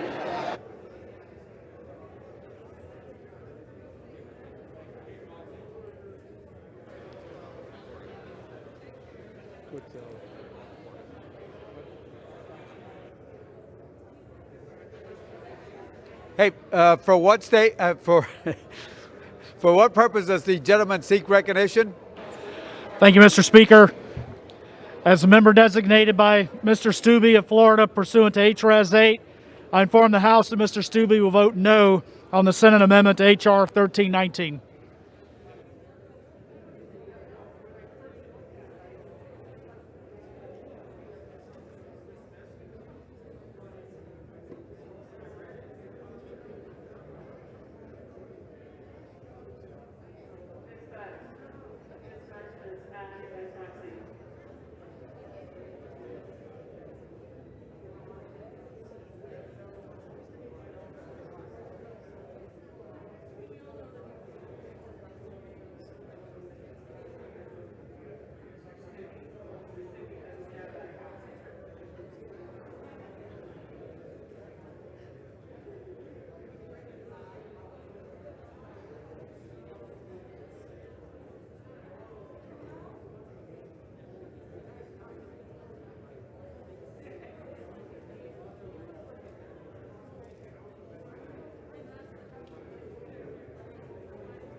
No.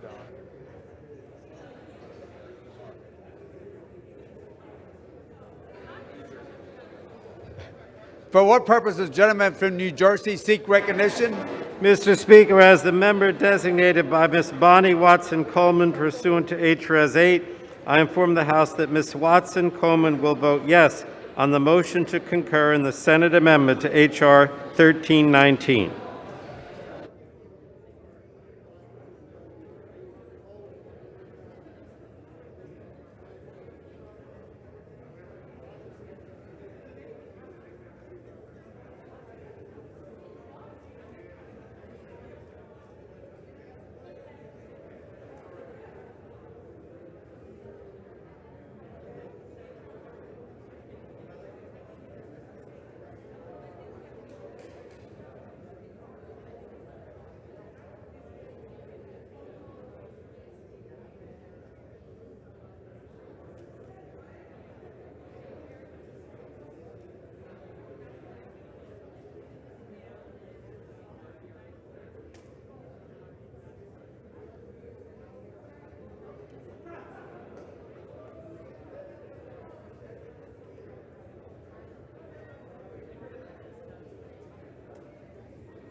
purpose does the gentlewoman from New York seek recognition?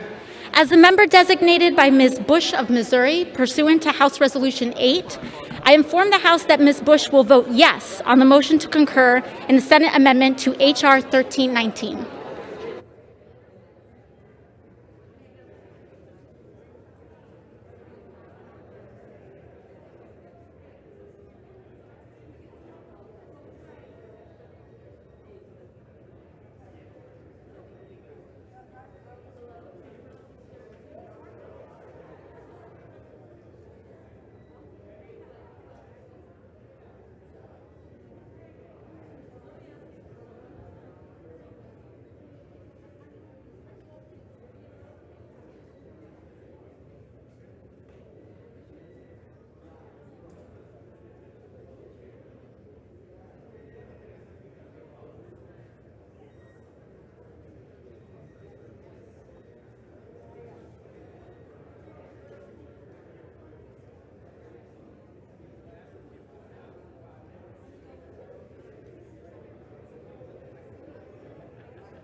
For what purpose does the gentlewoman from Connecticut seek recognition? As the member designated by Ms. Wilson pursuant to H.Res. 8, I inform the House that Ms. Wilson will vote yes on the motion to concur in the Senate amendment to H.R. 1319.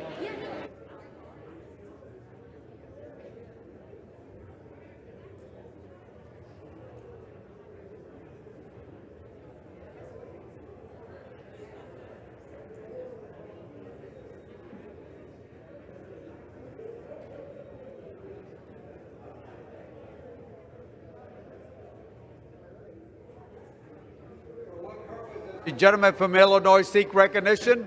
Speaker, as the member designated by Mr. Grijalva pursuant to H.Res. 8, I hereby inform the House that Mr. Grijalva will vote yes on the motion to concur in the Senate Amendment H.R. 1319.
On this vote, the yeas are 220, the nays are 211. The motion is adopted.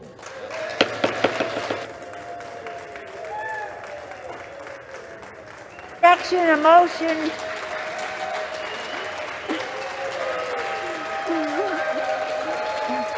Without objection, a motion to reconsider is laid upon the table. Okay.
The chair lays before the House a communication.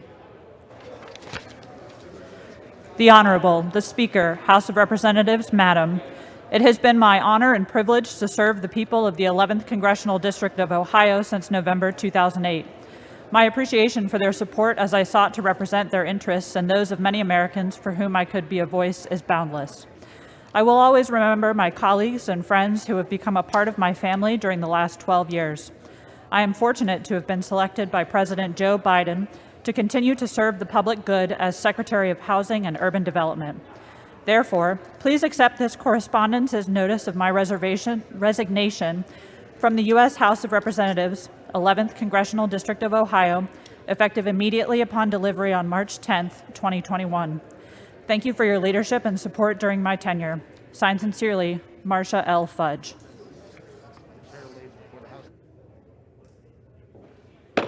The chair lays before the House the following communication. The Honorable, the Speaker, House of Representatives, Madam. This is to notify you formally, pursuant to Rule 8 of the Rules of the U.S. House of Representatives, that I, Elizabeth Beltran, have been served with a subpoena for testimony issued by the United States District Court for the Middle District of Florida. The testimony sought relates to events witnessed while I was employed by the Speaker's office as a staff assistant. After consultation with the Office of General Counsel, I have determined that compliance with the subpoenas is consistent with the privileges and rights of the House. Signed sincerely, Elizabeth Beltran.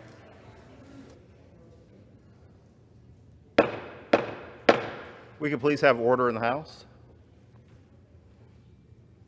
For what purpose does the gentleman from New York seek recognition? Mr. Speaker, pursuant to House Resolution 188, I call up H.R. 8, the Bipartisan Background Checks Act of 2021, and ask for its immediate consideration. The clerk report the title of the bill. H.R. 8, a bill to require a background check for every firearm sale. Pursuant to House Resolution 188, the bill is considered read. The bill is debatable for 1 hour, equally divided and controlled by the chair and ranking member of the Committee on the Judiciary. The gentleman from New York, Mr. Nadler, and the gentleman from Ohio, Mr. Jordan, will each control 30 minutes. The chair recognizes the gentleman from New York. Mr. Speaker, I ask unanimous consent that all members may have 5 legislative days in which to revise and extend their remarks and insert extraneous material on H.R. 8. Without objection. Mr. Speaker, I yield myself 3 minutes. Recognized for 3 minutes. Mr. Speaker, gun violence impacts all of our communities, and no place is immune from its reach, including our homes, our streets, our schools, and even our places of worship. That is why we must take swift and decisive action to reduce the daily toll of gun violence that afflicts our nation. H.R. 8, the Bipartisan Background Checks Act of 2021, is sensible and effective legislation to do just that. Under current law, gun sales conducted by licensed firearms dealers may only be completed if the buyers clear background checks. This bill would simply extend that requirement, with limited exceptions, to guns transferred by unlicensed individuals as well. That simple change to close a gaping loophole in the law is one of the most effective steps we can take to address the scourge of gun violence in this country.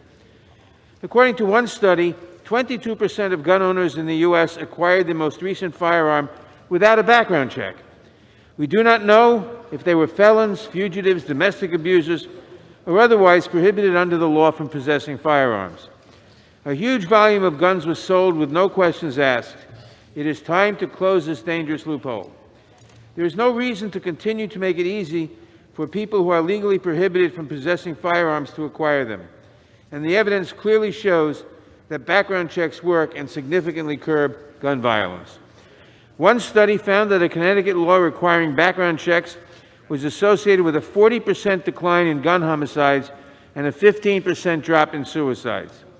On the other hand, when Missouri repealed its background check law, the state's gun homicides increased by 23% and suicides increased by 16%. Gun violence of this magnitude is a distinctly American problem. A recent study in the American Journal of Medicine found that compared to 29 other high-income countries, the gun-related murder rate in the United States is 25 times higher. Even when you adjust for population differences, Americans are disproportionately killed by gun violence. This is a disparity that we can remedy by passing this bill. With the exception of certain limited transfers, such as gifts to family members and transfers for hunting, target shooting, and self-defense, H.R. 8 would extend the current federal background check requirement, which applies now only to licensed gun dealers and would require virtually all transactions to undergo a background check to help ensure that firearms do not end up in the wrong hands. I thank Representative Mike Thompson of California for drafting this important legislation and for being a champion of gun violence prevention in Congress. Simply put, H.R. 8 will save lives. I urge my colleagues to support this legislation and to support safer streets, safer schools, and safer communities. I reserve the balance of my time. Gentleman reserves. From Ohio is recognized. Thank you, Mr. Speaker. I would yield 2.5 minutes to the distinguished gentleman from Kentucky and the co-chair, of the Second Amendment Caucus, Mr. Massey. Gentleman from Kentucky is recognized. Mr. Speaker, Democrats today want to introduce gun control legislation that they say is going to make you safer. They want to expand background checks. But what do background checks accomplish? Well, the DOJ said there were 112,000 denials in a year. Who were those 112,000 people? Well, my colleagues on the other side of the aisle would have you think those were felons. They saved you from those felons. But how many of those 112,000 were prosecuted for that crime of trying to acquire that gun? According to the DOJ, 12. 1, 2, 12 in a year. Who were the other 100,000? Imagine, just imagine now, that you're the victim of an abusive relationship, and after 5 years, you've summoned the courage and the resources to separate from that relationship. But things have escalated, and now you've decided it's time to acquire the means to protect you and your children.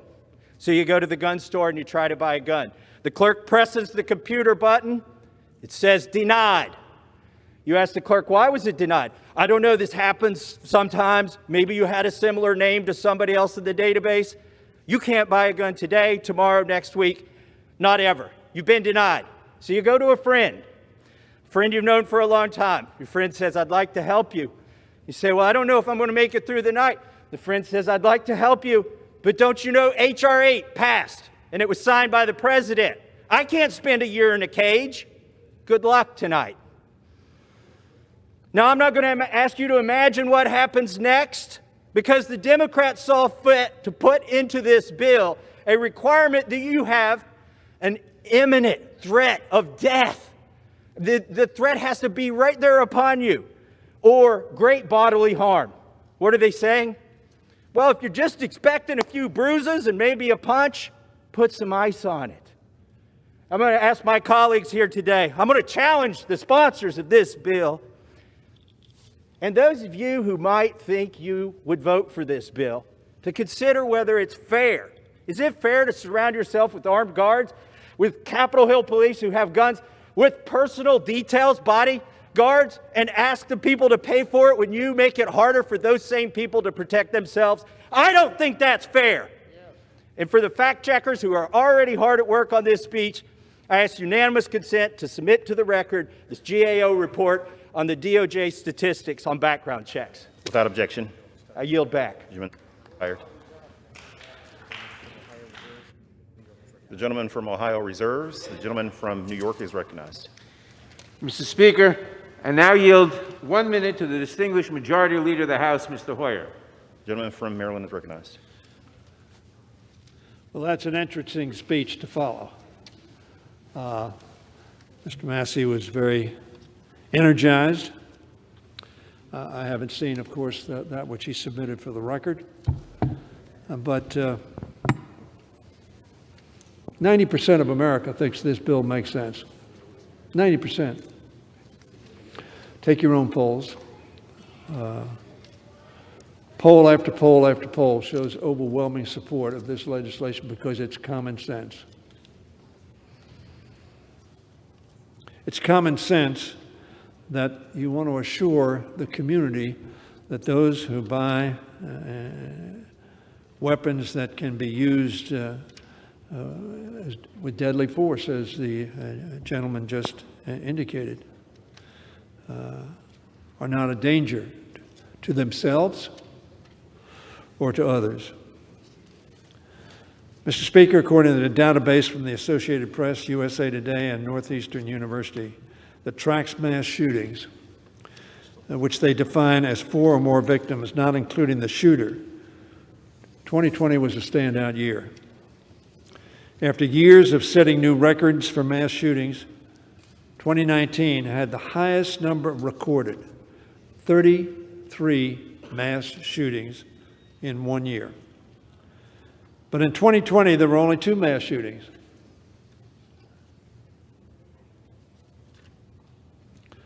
One in February and another in early March. Of course, Mr. Speaker, those numbers don't count the hundreds of shootings each year in which there are fewer than 4 victims, with tens of thousands killed or maimed by gun violence annually. The contrast in the number of mass shootings from 2019 to 2020 is stark. Madam Speaker, I don't have to explain to my colleagues why mass shootings suddenly came to a halt last year, but it shouldn't take a deadly viral pandemic, which took us out of group meetings, which took us off the streets, which kept us at home, to stop a deadly epidemic of gun violence. And with the arrival of vaccines and passage of President Biden's plan to help make it safe to reopen businesses and schools, we will soon be gathering in groups once more. But nobody wants to see a return to mass shootings, Mr. Speaker. Nobody wants to see a return to deadly school shootings that terrorized America's students. We shouldn't need a pandemic to reduce gun violence in this country. The way to do that ought to be through passing common sense gun safety legislation through Congress to make it harder for deadly firearms to get into the hands of those who cannot bear them responsibly. That's what H.R. 8, the Bipartisan Background Checks Act, would do. 9 out of 10 Americans support the reforms in this bill. Now, I know I've seen some people, Mr. Speaker, shake their head. No, that's not the case. Show me a poll that has less than 80% of Americans thinking that terrorists should not be able to buy guns, that felons should not be able to buy guns, that domestic abusers should not buy guns, particularly in an accelerated way. You get mad at a partner, you get mad at a girlfriend, a boyfriend, or whatever, go down the store, boy, get a gun, bang. It's one thing to have a thoughtful purchase. I want to have a hunting gun, I want to have a handgun for target practice, I want a handgun for safety in my home, in my business, in my car. But if you're a person who has shown that you're not somebody who is a responsible person, sort of like driving a car. If you're not responsible, you're a reckless driver and you've been guilty of manslaughter by automobile or something of that nature, people have a right to know that what you do is going to be not a danger to them. This is one of the greatest examples of legislation that truly reflects the will of the American people. That's why I hope we can come together to pass it with bipartisan support. I don't know that's going to be the case. But if it's not the case, it will not reflect the will of the American people, which would like to see this on a bipartisan basis. Republicans and Democrats polled support this legislation. Now, if somebody wants to show me a poll that says, no, that's not the case, that's one thing. But I haven't seen a poll that doesn't reflect that. Just as I believe we ought to do this week with Representative Clyburn's bill as well, which could close the loophole that contributed to the reprehensible and racially motivated mass shooting at the Mother Emanuel AME Church in Charleston, South Carolina in 2015. 9 people in church slain by somebody who got a gun, who, if the report had come back in a timely fashion, wouldn't have been able to get that gun. I hope that Senate Republicans will not filibuster this bill. At some point in time, the majority ought to rule. Now, the Second Amendment correctly protects gun ownership. I don't have an argument with that. But the Supreme Court itself said that there can be responsible restraints and items for protection consistent with that amendment. That's what this bill does. I hope our friends will listen to the voices of parents, children, siblings, spouses, neighbors, and friends of those who were killed by gun violence in recent years. And I hope they'll remember the names and bring tears to many eyes and pain in so many hearts. Parkland. Now, some believe Parkland didn't happen. They're wrong, of course. Sandy Hook, Charleston, Las Vegas, Orlando, Pittsburgh, Annapolis, San Bernardino, Washington Navy Yard, just a few blocks from here, Oak Creek, Tucson, Virginia Tech, and the list could go on and on and on. Ladies and gentlemen of the House, let's not add more names to this register of grief. Let's not rely on a pandemic to do what we ought to have done so long ago. Let's pass these bills and reduce gun violence the right way with our votes. Is this a perfect bill? Will it establish or accomplish the absolute safety? It will not. But what 90% of Americans say is it's a step in the right direction. Mr. Speaker, let us take that step, and I yield back the balance of my time. The gentleman yields. Gentleman from Ohio is recognized. No, it does, Mr. Speaker. No, it doesn't. Gentlemen, the previous speaker said this bill becomes law, it'll stop some of the mass shootings, all the mass shootings that happen in this country. No, it won't. Nothing in this bill would have stopped any of those terrible things that took place. What this bill does is stop law-abiding citizens from exercising their Second Amendment liberties, just as the gentleman from Kentucky mentioned a few minutes ago. I would yield 1 minute to the gentlelady from Indiana, Ms. Sparks. Mr. Speaker, I rise in opposition to H.R. 8. A major reason our founding fathers drafted the Second Amendment is to have a check and balance for the people against the tyranny of government. It is the Second Amendment for a reason, not the 9th or 10th. You must have the second to protect the first. The first action by history dictators, and we know all of them, was to take guns from law-abiding citizens. We must remember that there is no law that stops criminals from getting guns or committing crimes. We would have empty prisons otherwise. As someone who grew up under a tyrannical government, I value these rights tremendously, and it helped these rights a lot of Americans to have equality and freedoms. And I encourage my colleagues to be vigilant and protect these rights for all law-abiding Americans. I urge my colleagues to oppose this bill, and I yield back. Gentleman from Ohio reserves. Gentleman from New York recognized. Mr. Speaker, I now yield 3 minutes to the distinguished sponsor of this bill, the distinguished gentleman from California, Mr. Thompson. Gentleman from California is recognized. Thank the gentleman for yielding.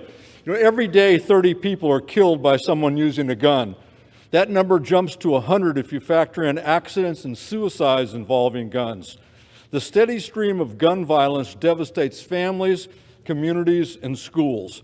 Gun violence costs our country $280 billion every year. This status quo is not okay. Our constituents know it, and they support H.R. 8 overwhelmingly. The special order last night on H.R. 8 was another low point for decorum in the House. To be generous, it was an embarrassing display and a complete misrepresentation of the facts. Viewers were told that the bill would create a federal gun registry. Wrong. Read page 5, line 18. H.R. 8 prohibits any registry.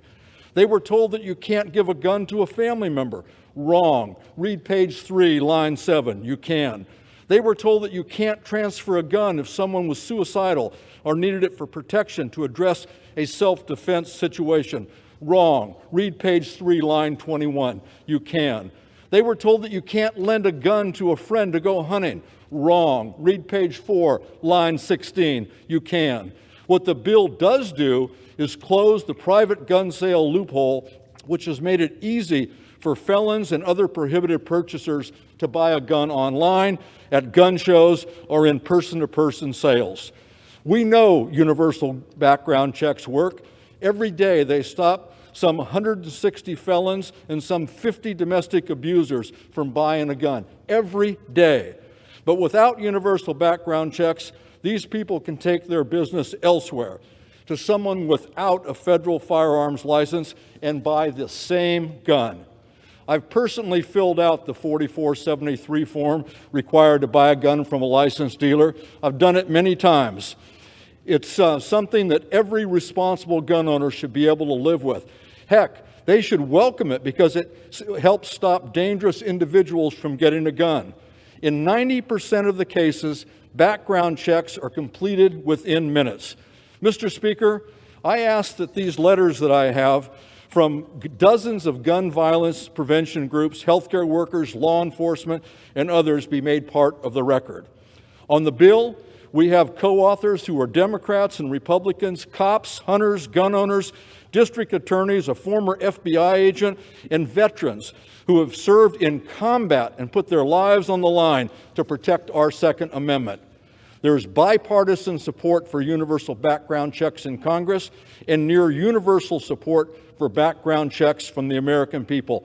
I urge my colleagues to vote yes on H.R. 8, and I yield back the balance of my time. Without objection, the materials will be entered into the record. Thank you, Mr. Speaker. I yield 2 minutes to the gentleman from Georgia, a minute and a half to the gentleman from Georgia, Mr. Gentleman Heiss. from Georgia is recognized. Thank you, Mr. Speaker, and I thank my good friend from Ohio. Look, the bottom line is we all know that by definition, criminals don't abide by the law, and that applies also when they are purchasing firearms. Nothing in this bill prohibits this type of individual from obtaining firearms. In fact, the majority of individuals in prison for committing crimes with firearms obtain their firearms through theft, the underground market, family members, and the like. But what this bill does is threaten everyday American citizens with up to a year in prison and a $100,000 fine for exercising their Second Amendment right and doing common practices. This is and to say that this does not create a national gun registry. You cannot accomplish what's in this bill without a gun registry.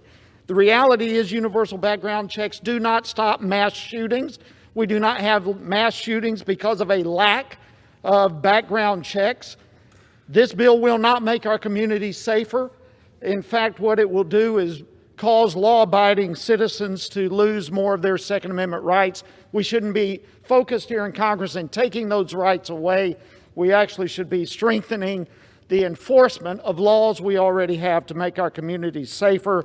I stand with the Constitution and urge my colleagues to vote against H.R. 8, and I yield back.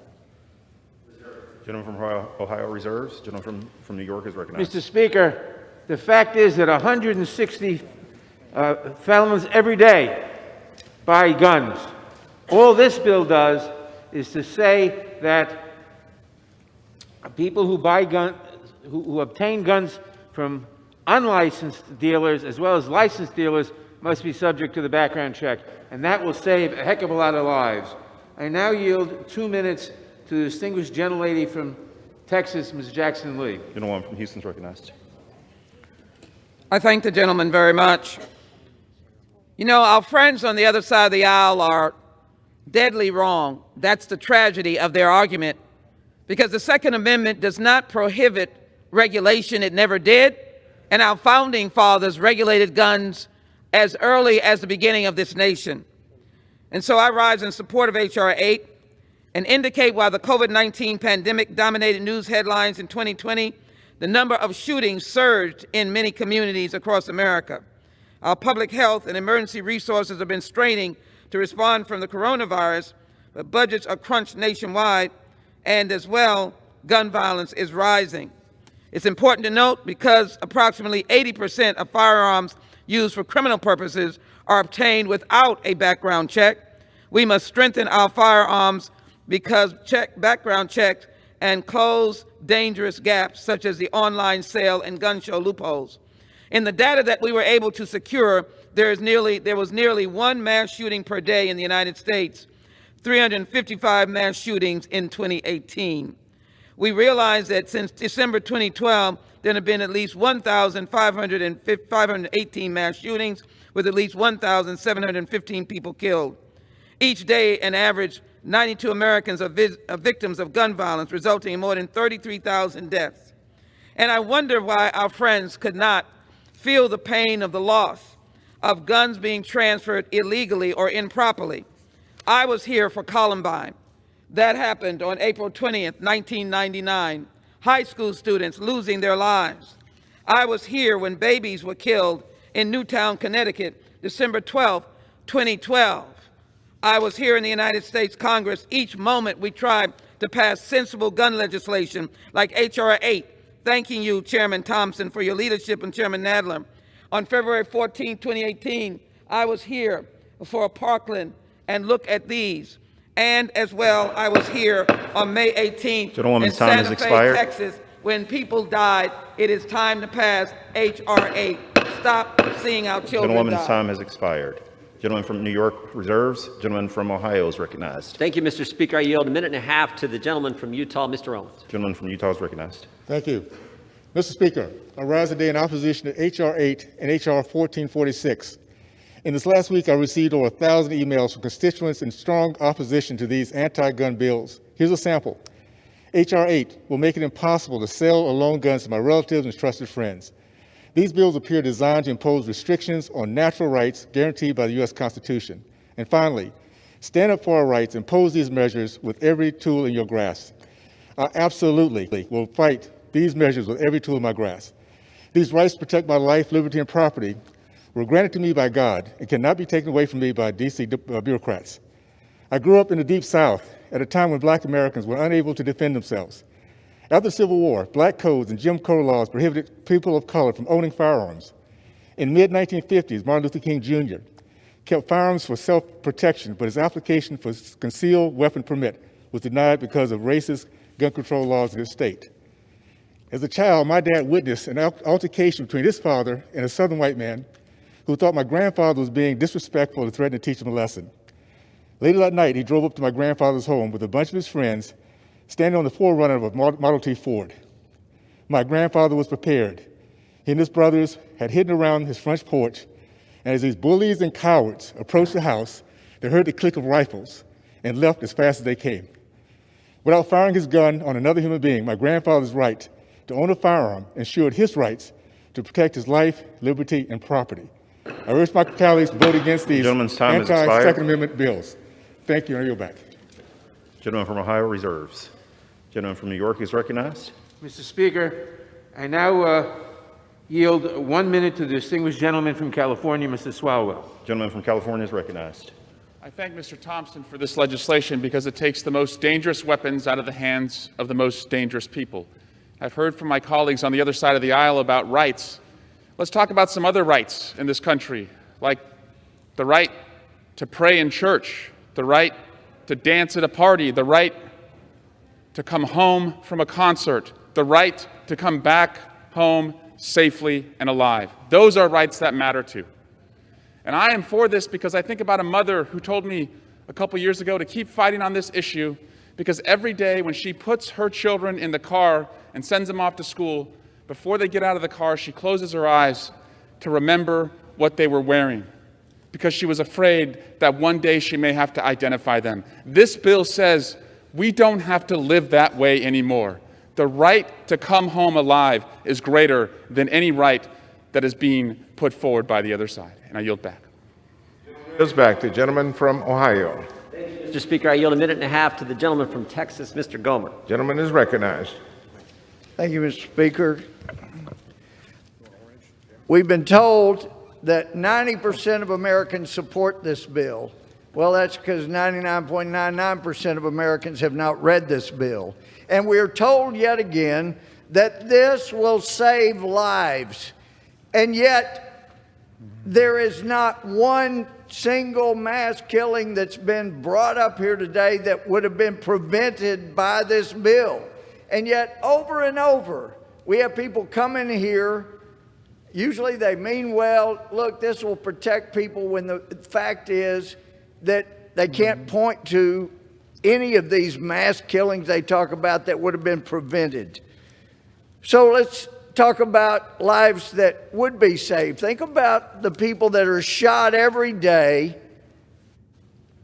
and would their situation be different if they were not having it so difficult to legally get a gun? I mean, I think we had thousands of cases, felony cases that came through my court, and we tried a lot of those cases.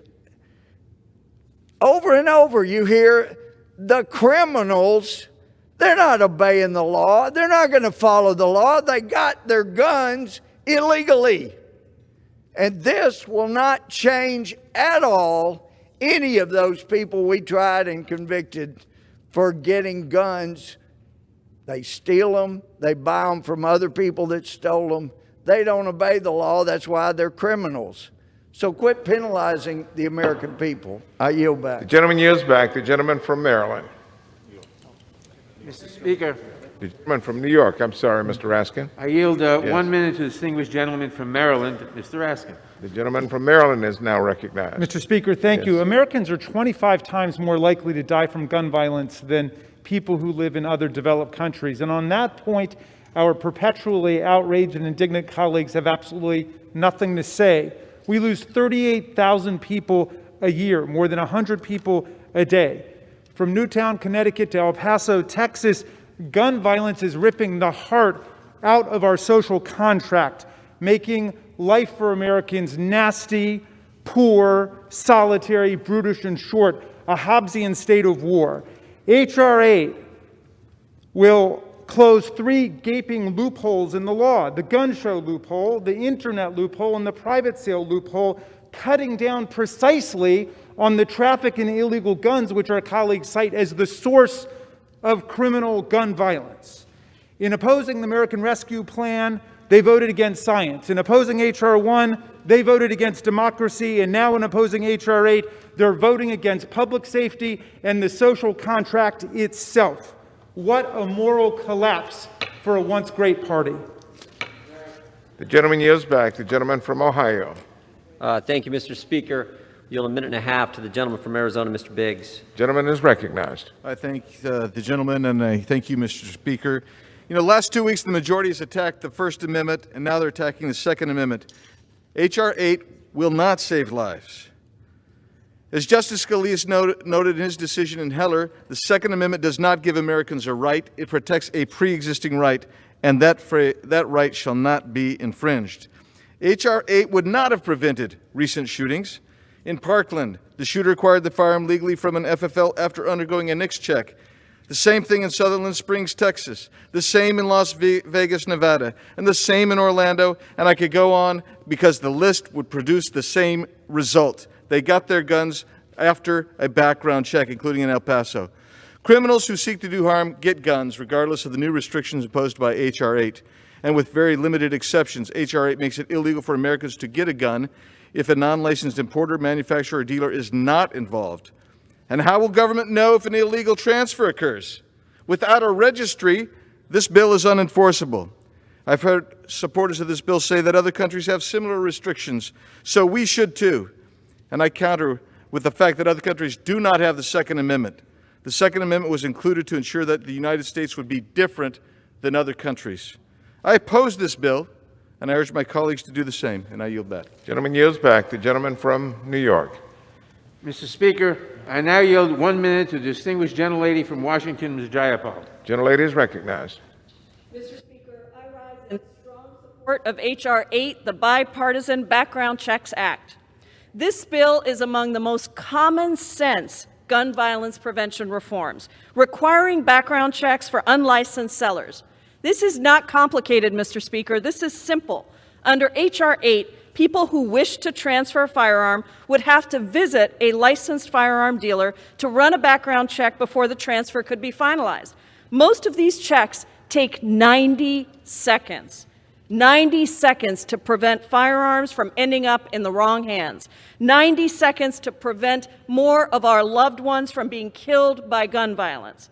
I'm proud to be from Washington State, where voters have consistently tackled gun violence with common sense reforms, passing one of the first most comprehensive background check laws in 2014 and raising the legal age to purchase a semi-automatic rifle to 21 in 2018. Let's do this, Mr. Speaker, to save lives. Vote aye.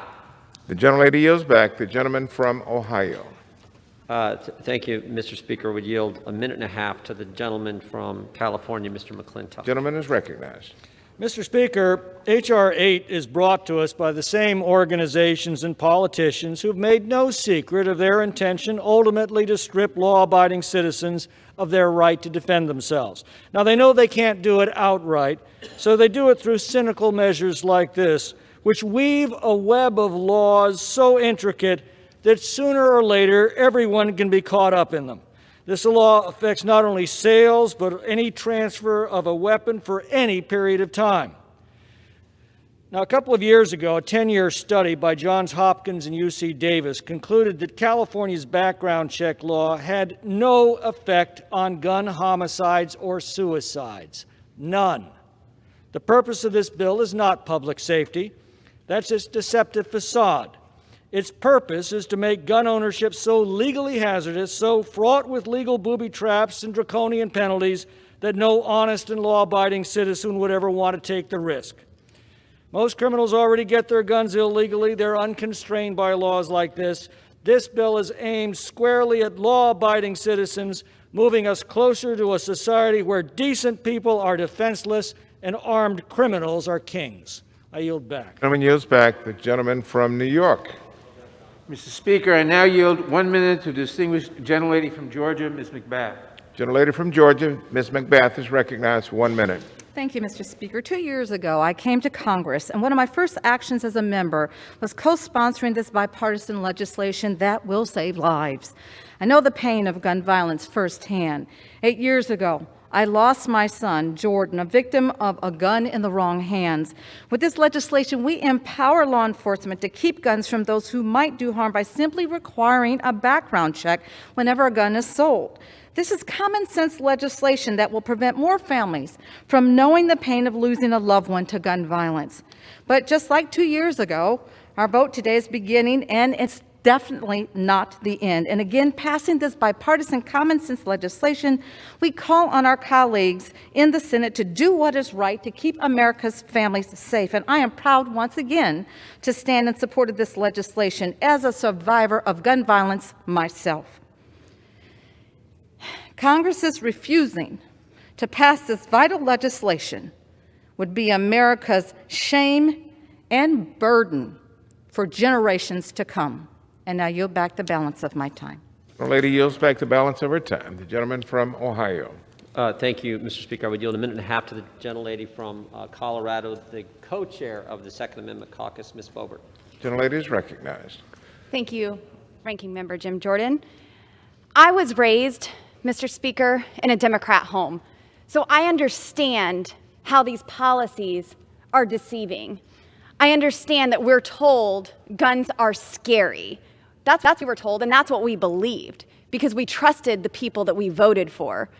But just as most things in life, I grew up and learned that there's a better way to live.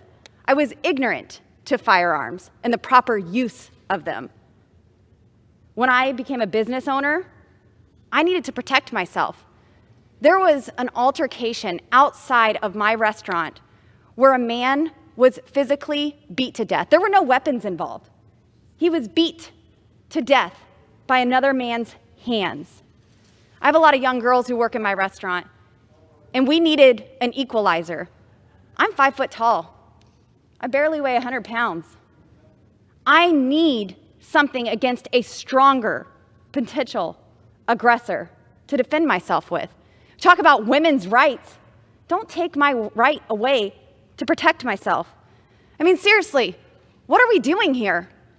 I ask the supporters of this legislation, who do you think you are to disarm Americans and leave them vulnerable without help? You want to defund our police and yet leave us without a way to protect ourselves. Our founding fathers gave us a list of items and said, don't touch these things. And I'm telling you, Gentlelady's time has expired. keep your hands off. Gentlelady's of time our has expired. Second Members Amendment. are reminded to address their comments to the chair. The gentleman from New York is recognized. Mr. Speaker, I now yield 1 minute to the distinguished gentlelady from Pennsylvania, Ms. Dean. Gentlelady is recognized. Thank you, Mr. Speaker. Thank you, Mr. Chair. I am assuming our colleague on the other side of the aisle can pass a background check, so she will have no inability to have a gun. I rise in support of H.R. 8, the Background Check Act, because even as we manage a deadly pandemic, gun violence continues to plague our nation. Every year, more than 130,000 people in this nation are victims of gun violence, some 38,000 dead, another 100,000 caught in the crossfire. In my home region of Philadelphia, 2,244 people were victims of gun violence in year 2020. Death by guns doesn't mean only murders. Sadly, it also means death by suicide, using a firearm, which was the cause and the case in 62% of Pennsylvania's gun deaths last year. This is a public health crisis. The Background Check Act requires a background check for all gun sales, no loopholes, no backdoors, a common sense solution supported by a majority of Americans, including 89% of Republicans and 87% of gun owners. Let's find the courage to address the crisis. Let's save lives. Gentlelady's Let's pass time has the bill. expired. The gentleman from Ohio. Mr. Speaker, maybe the previous speaker talked about the increase in violent crime in her neighborhood last year. Maybe if Democrats actually supported our police and not supporting defund the police, maybe that wouldn't be the case. I yield a minute and a half to the gentlelady from Arizona, Ms. Lesko. Gentlelady is recognized. Thank you, Mr. Jordan. Mr. Speaker, I rise in opposition to this bill. H.R. 8 is an assault on our Second Amendment right to keep and bear arms. The bill turns law-abiding citizens into criminals by subjecting them to criminal penalties for simply lending a friend or a neighbor a gun on a temporary basis. Additionally, the bill will inevitably lead to a national gun registry because without a registry, The government has no way to implement this legislation. This bill is certainly a slippery slope. Most alarmingly, this bill does nothing, absolutely nothing, to stop criminals from obtaining firearms. According to the Department of Justice, less than 1% of criminals in prison who possessed a firearm during their offense obtained the firearm from a licensed dealer, meaning criminals would still have access to firearms under this law. This bill is just the first of many steps to take away our Second Amendment rights. I urge my colleagues to vote against this bill, and with that, Mr. Speaker, I yield back. Lady yields back. The gentleman from New York. Mr. Speaker, I now yield 1 minute to the distinguished gentleman from Colorado, Mr. Neguse. Gentleman from Colorado, Mr. Neguse, is recognized. I thank the chair. Mr. Speaker, I rise today for the more than 100,000 Americans who every year are impacted by gun violence. And I rise today to give voice to the overwhelming majority of the American people who support universal background checks. Communities in Colorado have experienced the tragedy and the grief of gun violence far too many times. Columbine, Aurora, Highlands Ranch. Enough is enough, Mr. Speaker. We have lost too many parents and friends, neighbors, students, and children to gun violence. This Congress must act, which is why I support H.R. 8. We must act on gun violence, we must pass H.R. 8, and we must send it to President Biden's desk. Thank you, and I yield back. Gentleman yields back. The gentleman from Ohio is again recognized. Thank you, Mr. Speaker. I will yield 2 minutes to the gentleman from Virginia, Mr. Klein. Gentleman is recognized for 2 minutes. Thank you, Mr. Speaker. Enough is enough, which is why I rise in strong opposition to H.R. 8 and to offer a motion to recommit the bill. This bill is nothing more than a coordinated effort by the authoritarian left to strip away the constitutional rights guaranteed to Americans by the Second Amendment. Instead of criminalizing the innocent actions of law-abiding gun owners, American citizens, we should be focused on stopping real crime in our local communities and enforcing the laws that are already on the books. One way we can do that is by ensuring that ICE is notified when unlawful aliens attempt to purchase a firearm illegally. The FBI reported just last month that NICS had over 10 million people listed as an illegal alien. In fact, this ranks as the #1 prohibited category in the FBI's NICS indices. Since 1998, over 28,000 illegal aliens have been denied a firearm after failing a NICS check. With over 2,700 in 2019 alone, this means over 28,000 criminals have been allowed to stay in the United States when ICE should have been alerted about their criminal acts, but were not. H.R. 8 fails to do anything to prevent crime, which is why I'm offering this motion to recommit so our nation's laws are enforced. And if you will recall, this MTR passed in 2019 with a strong bipartisan majority.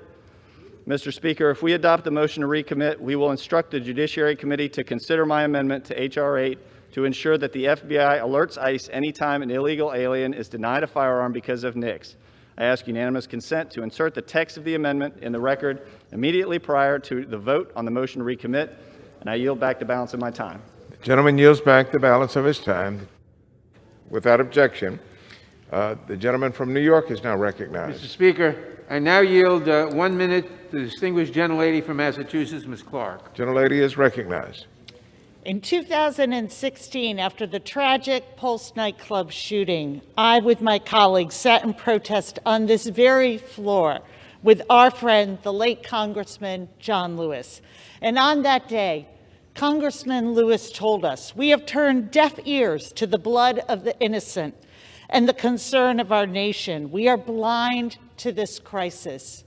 7 years later, we have endured thousands of mass shootings. We have mourned the loss of 100 people every single day to suicide and homicide with guns. Today's vote will improve the safety of our schools, our communities, and our streets. It's a vote for kids and parents and veterans and our neighbors. I stand here today thinking of the many survivors and families who have been waiting for this moment. And I think of my friend John, who told us to always speak out for the voiceless and act boldly for justice. Today, with this bill, we will do just that. Gentlelady's time has expired. The gentleman from Ohio. Thank you, Mr. Speaker. I would yield 1 minute to the gentleman from Georgia, Mr. Clyde. Gentleman is recognized. Mr. Speaker, I rise to stand against H.R. 8. This bill would make it a crime to transfer a firearm from one individual to another without a federal firearms licensee overseeing the transfer and conducting a background check on the prospective buyer. While there are limited exceptions to this bill, it does nothing to address how violent criminals actually obtain firearms, nor does the bill make it harder for them to obtain a firearm. That's because criminals don't follow the law. That's why they're called criminals. So by making these types of changes to the law, the bill does nothing to prohibit guns from ending up in the hands of criminals. And instead, it does everything possible to make it harder for law-abiding citizens to exercise their Second Amendment rights. I urge a no vote on H.R. 8. I yield back. Gentleman yields back. The gentleman from New York. Mr. Speaker, I now yield 1 minute to the distinguished gentlelady from Massachusetts, Ms. Trahan. Gentlelady is recognized. Thank you, Mr. Speaker. There is a rampaging public health emergency that's been going on for far too long. And there have been countless chilling examples of what happens when we fail to act or only take half measures. Anodyne placebos. Each time, more lives lost. Moreover, we've seen a particular community unjustly suffer scorn for this emergency. They've been scapegoated rather than recognized as the fellow victims of this crisis. But there is no question that the harms of this crisis haven't fallen evenly, and the disparate harm offers all the more reason for actual solutions, not mere talk. By now, my colleagues know that I'm not talking about COVID. I'm referring to gun violence. Today, the most common sense, broadly popular, and impactful thing that we can do is pass H.R. 8 and bolster our pitifully weak background check system in the United States. Keeping deadly weapons out of the hands of those fueled by hate is as common sense as it gets. And I urge my colleagues to vote for H.R. 8. I yield back. Gentlelady yields back. The gentleman from Ohio. To the gentleman from Texas, Mr. Roy. Gentleman is recognized.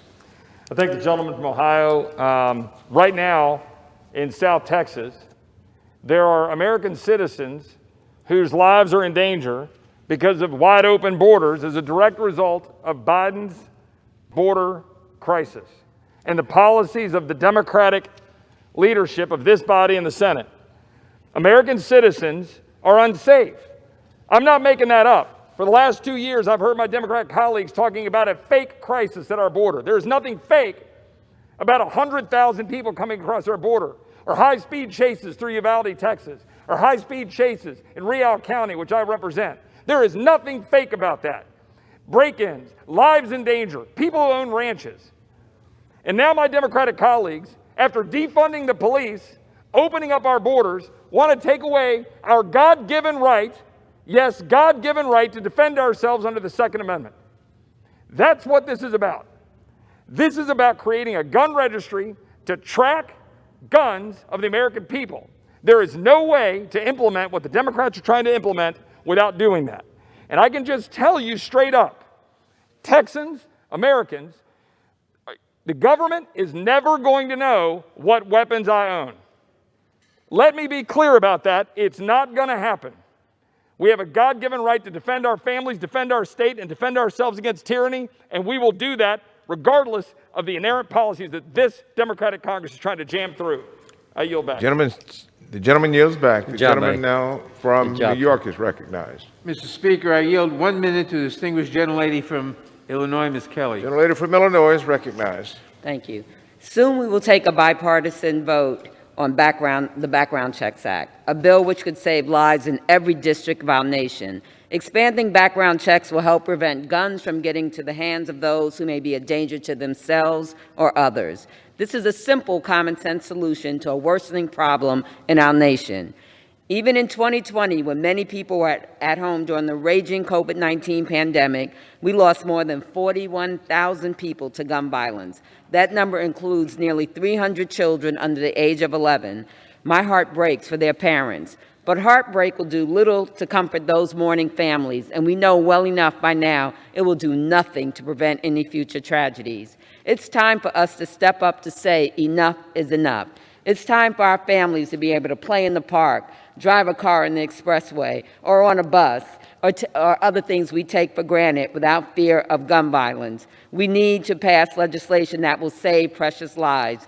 I ask, how many funerals have you attended? I urge my colleagues to vote in favor of H.R. 8, expand background checks, and make our nation safer. Gentlelady yields back. The gentleman from Ohio. Thank you, Mr. Speaker. I yield a minute and a half to the gentleman from North Carolina, Dr. Murphy.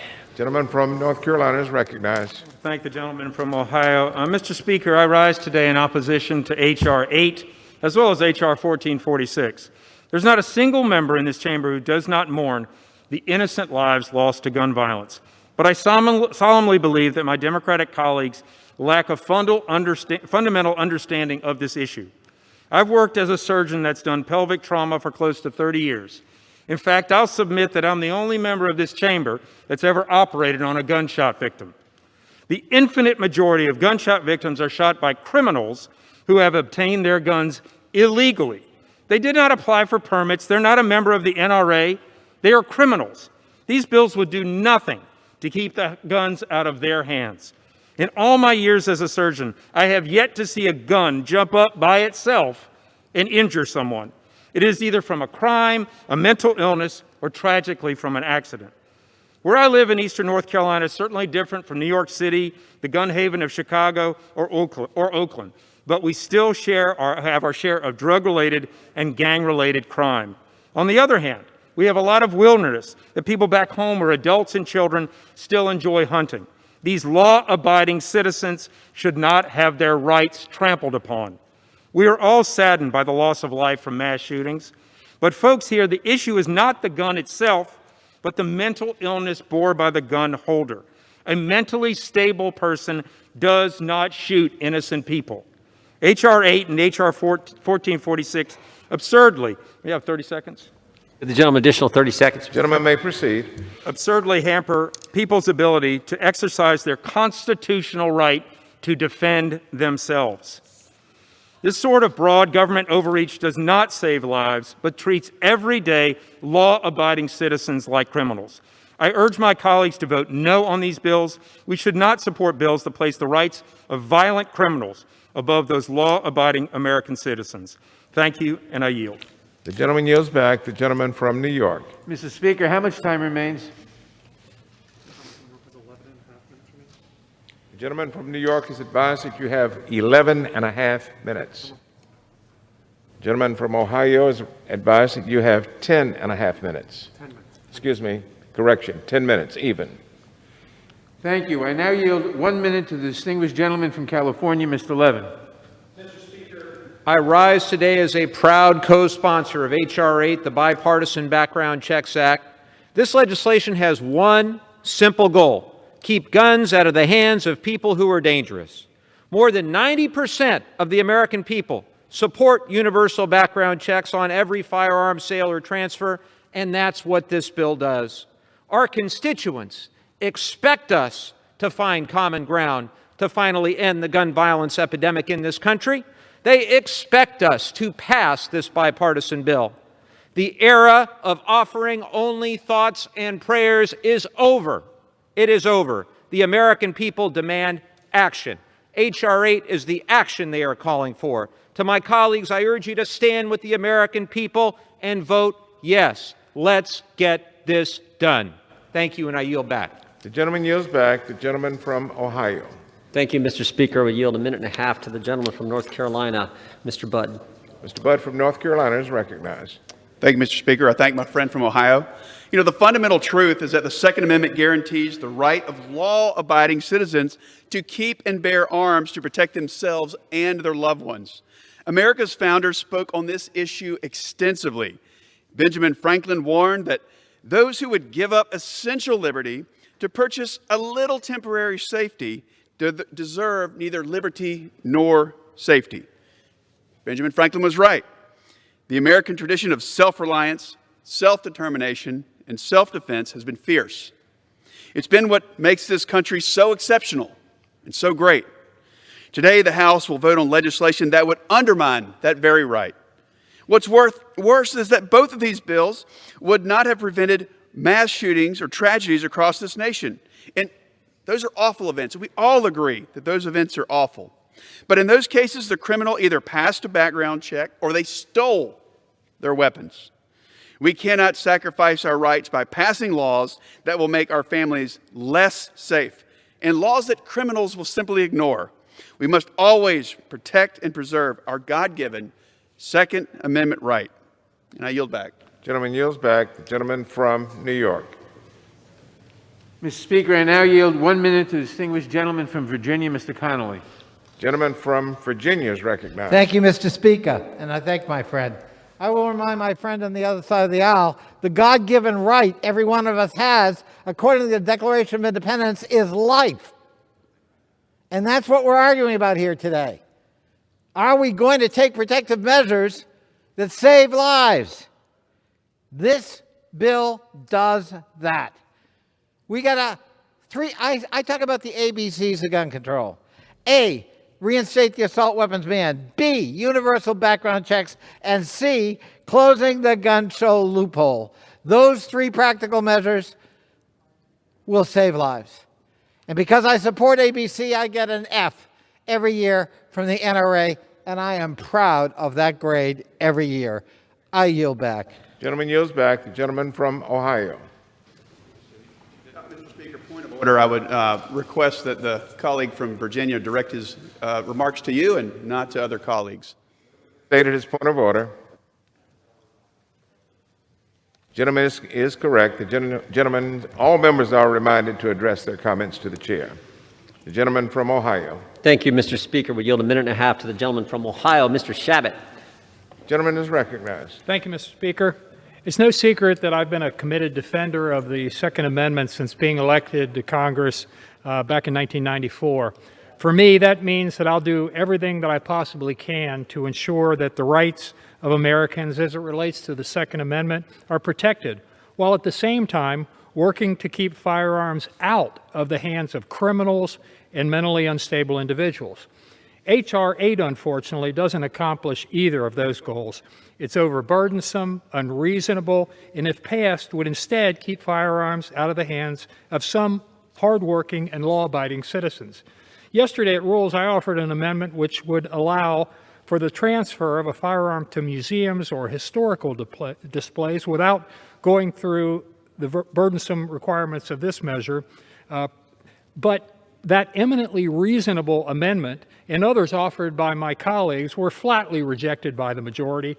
During this afternoon's debate, we've again expressed several concerns which will not be addressed or considered by the majority, instead of focusing on improving the National Instant Criminal Background Check System, or NICS, providing resources to assist those with mental illnesses, or hardening soft targets like schools and places of worship.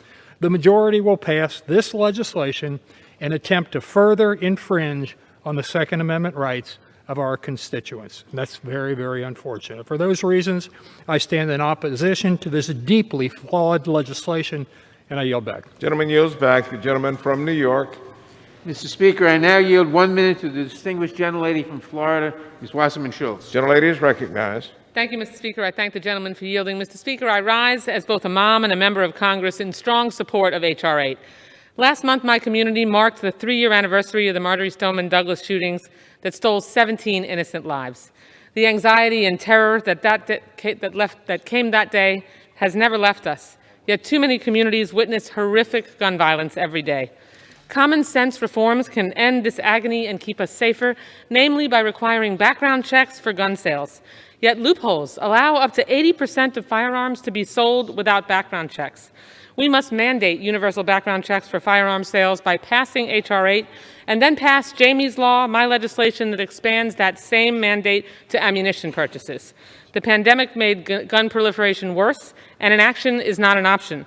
We must do all we can to ensure guns and bullets don't end up in the wrong hands. Mr. Speaker, the outliers on this issue are Republicans whose fealty to the NRA results in more people dying from gun violence. Enough is enough. Thank you. I yield back the balance of my time. Gentlelady yields back. The gentleman from Ohio. We reserve, Mr. Speaker. Gentleman reserved. Gentleman from New York. The gentleman from Ohio has reserved. The gentleman from New York. Mr. Speaker, Yes. I now yield 1 minute to the distinguished gentleman from Florida, Mr. Deutsch. The gentleman is recognized. Mr. Speaker, this morning I walked by an elementary school. I saw parents dropping off their kids. And I thought of parents around the country sending their kids back to school after months of virtual learning. They want their children to be safe. But 8 years after Sandy Hook and 3 years after the shooting at Marjory Stoneman Douglas High School in my district, we should be ashamed that we have waited so long and wasted so much time when we could be saving lives. We cannot have safe communities until we fix the crumbling foundation of our gun laws. That is the background check system. Universal background checks will help keep guns out of dangerous hands. They will save lives in our schools. They will save lives in our homes. They will save lives on our streets. I urge my colleagues to stand with survivors and with gun owners and with Americans of both Democratic and Republican parties who support universal background checks by voting to pass H.R. 8. The gentleman yields back. The gentleman from Ohio. Mr. Speaker, we reserve. Gentleman continues to reserve. The gentleman from New York. Mr. Speaker, I now yield 1 minute to the distinguished gentleman from Texas, Mr. Doggett. Gentleman is recognized. This bill simply requires that the background check for a purchase that occurs within a gun shop applies outside a gun shop. That doesn't take away anyone's right, but it does protect us from convicted criminals, fugitives, and family abusers who are prevented from evading the law to buy a weapon of war online or at a gun shop, at a gun show. Texas Gun Sense knows the gap in safety makes no sense. Unfortunately, NRA has come to stand for no Republican action. They offer us only moments of silence for mass murder, but they always come up short with one very important type of ammunition: courage. Students in March for Our Lives have that courage. Moms Demand Action are steadfast in demanding meaningful action. As these gun lobbies continue to oppose reasonable action, we must speak up for gun safety. We must listen to the victims of violence before their number is increased by another El Paso shooting, another school shooting, or another concert interrupted by gunfire. The gentleman's Act time now has to expired. save lives. The gentleman's time has expired. The gentleman from Ohio. Thank you, Mr. Speaker. I yield 1 minute to the gentleman from Kentucky, Mr. Massey. I thank the gentleman from Ohio. I have a brief point to make. I wonder how my colleagues on the other side of the aisle hold two thoughts in contradiction simultaneously in their minds. They say that photo IDs, excessive registration paperwork, and whatnot disenfranchises disproportionately minorities and the poor when they go to exercise their right to vote. But today, with H.R. 8 and the next bill that's coming up, they are doing exactly that. They're causing there to be fees, increased paperwork, more photo IDs. How does that not disenfranchise not just all Americans, but disproportionately minorities and the poor? And I leave that to my colleagues to answer today. And I yield back to the gentleman from Ohio. Yields back. The gentleman yields back. The gentleman from New York. Mr. Speaker, I now yield 1 minute to the distinguished gentleman from New York, Mr. Bowman. Gentleman from New York is recognized.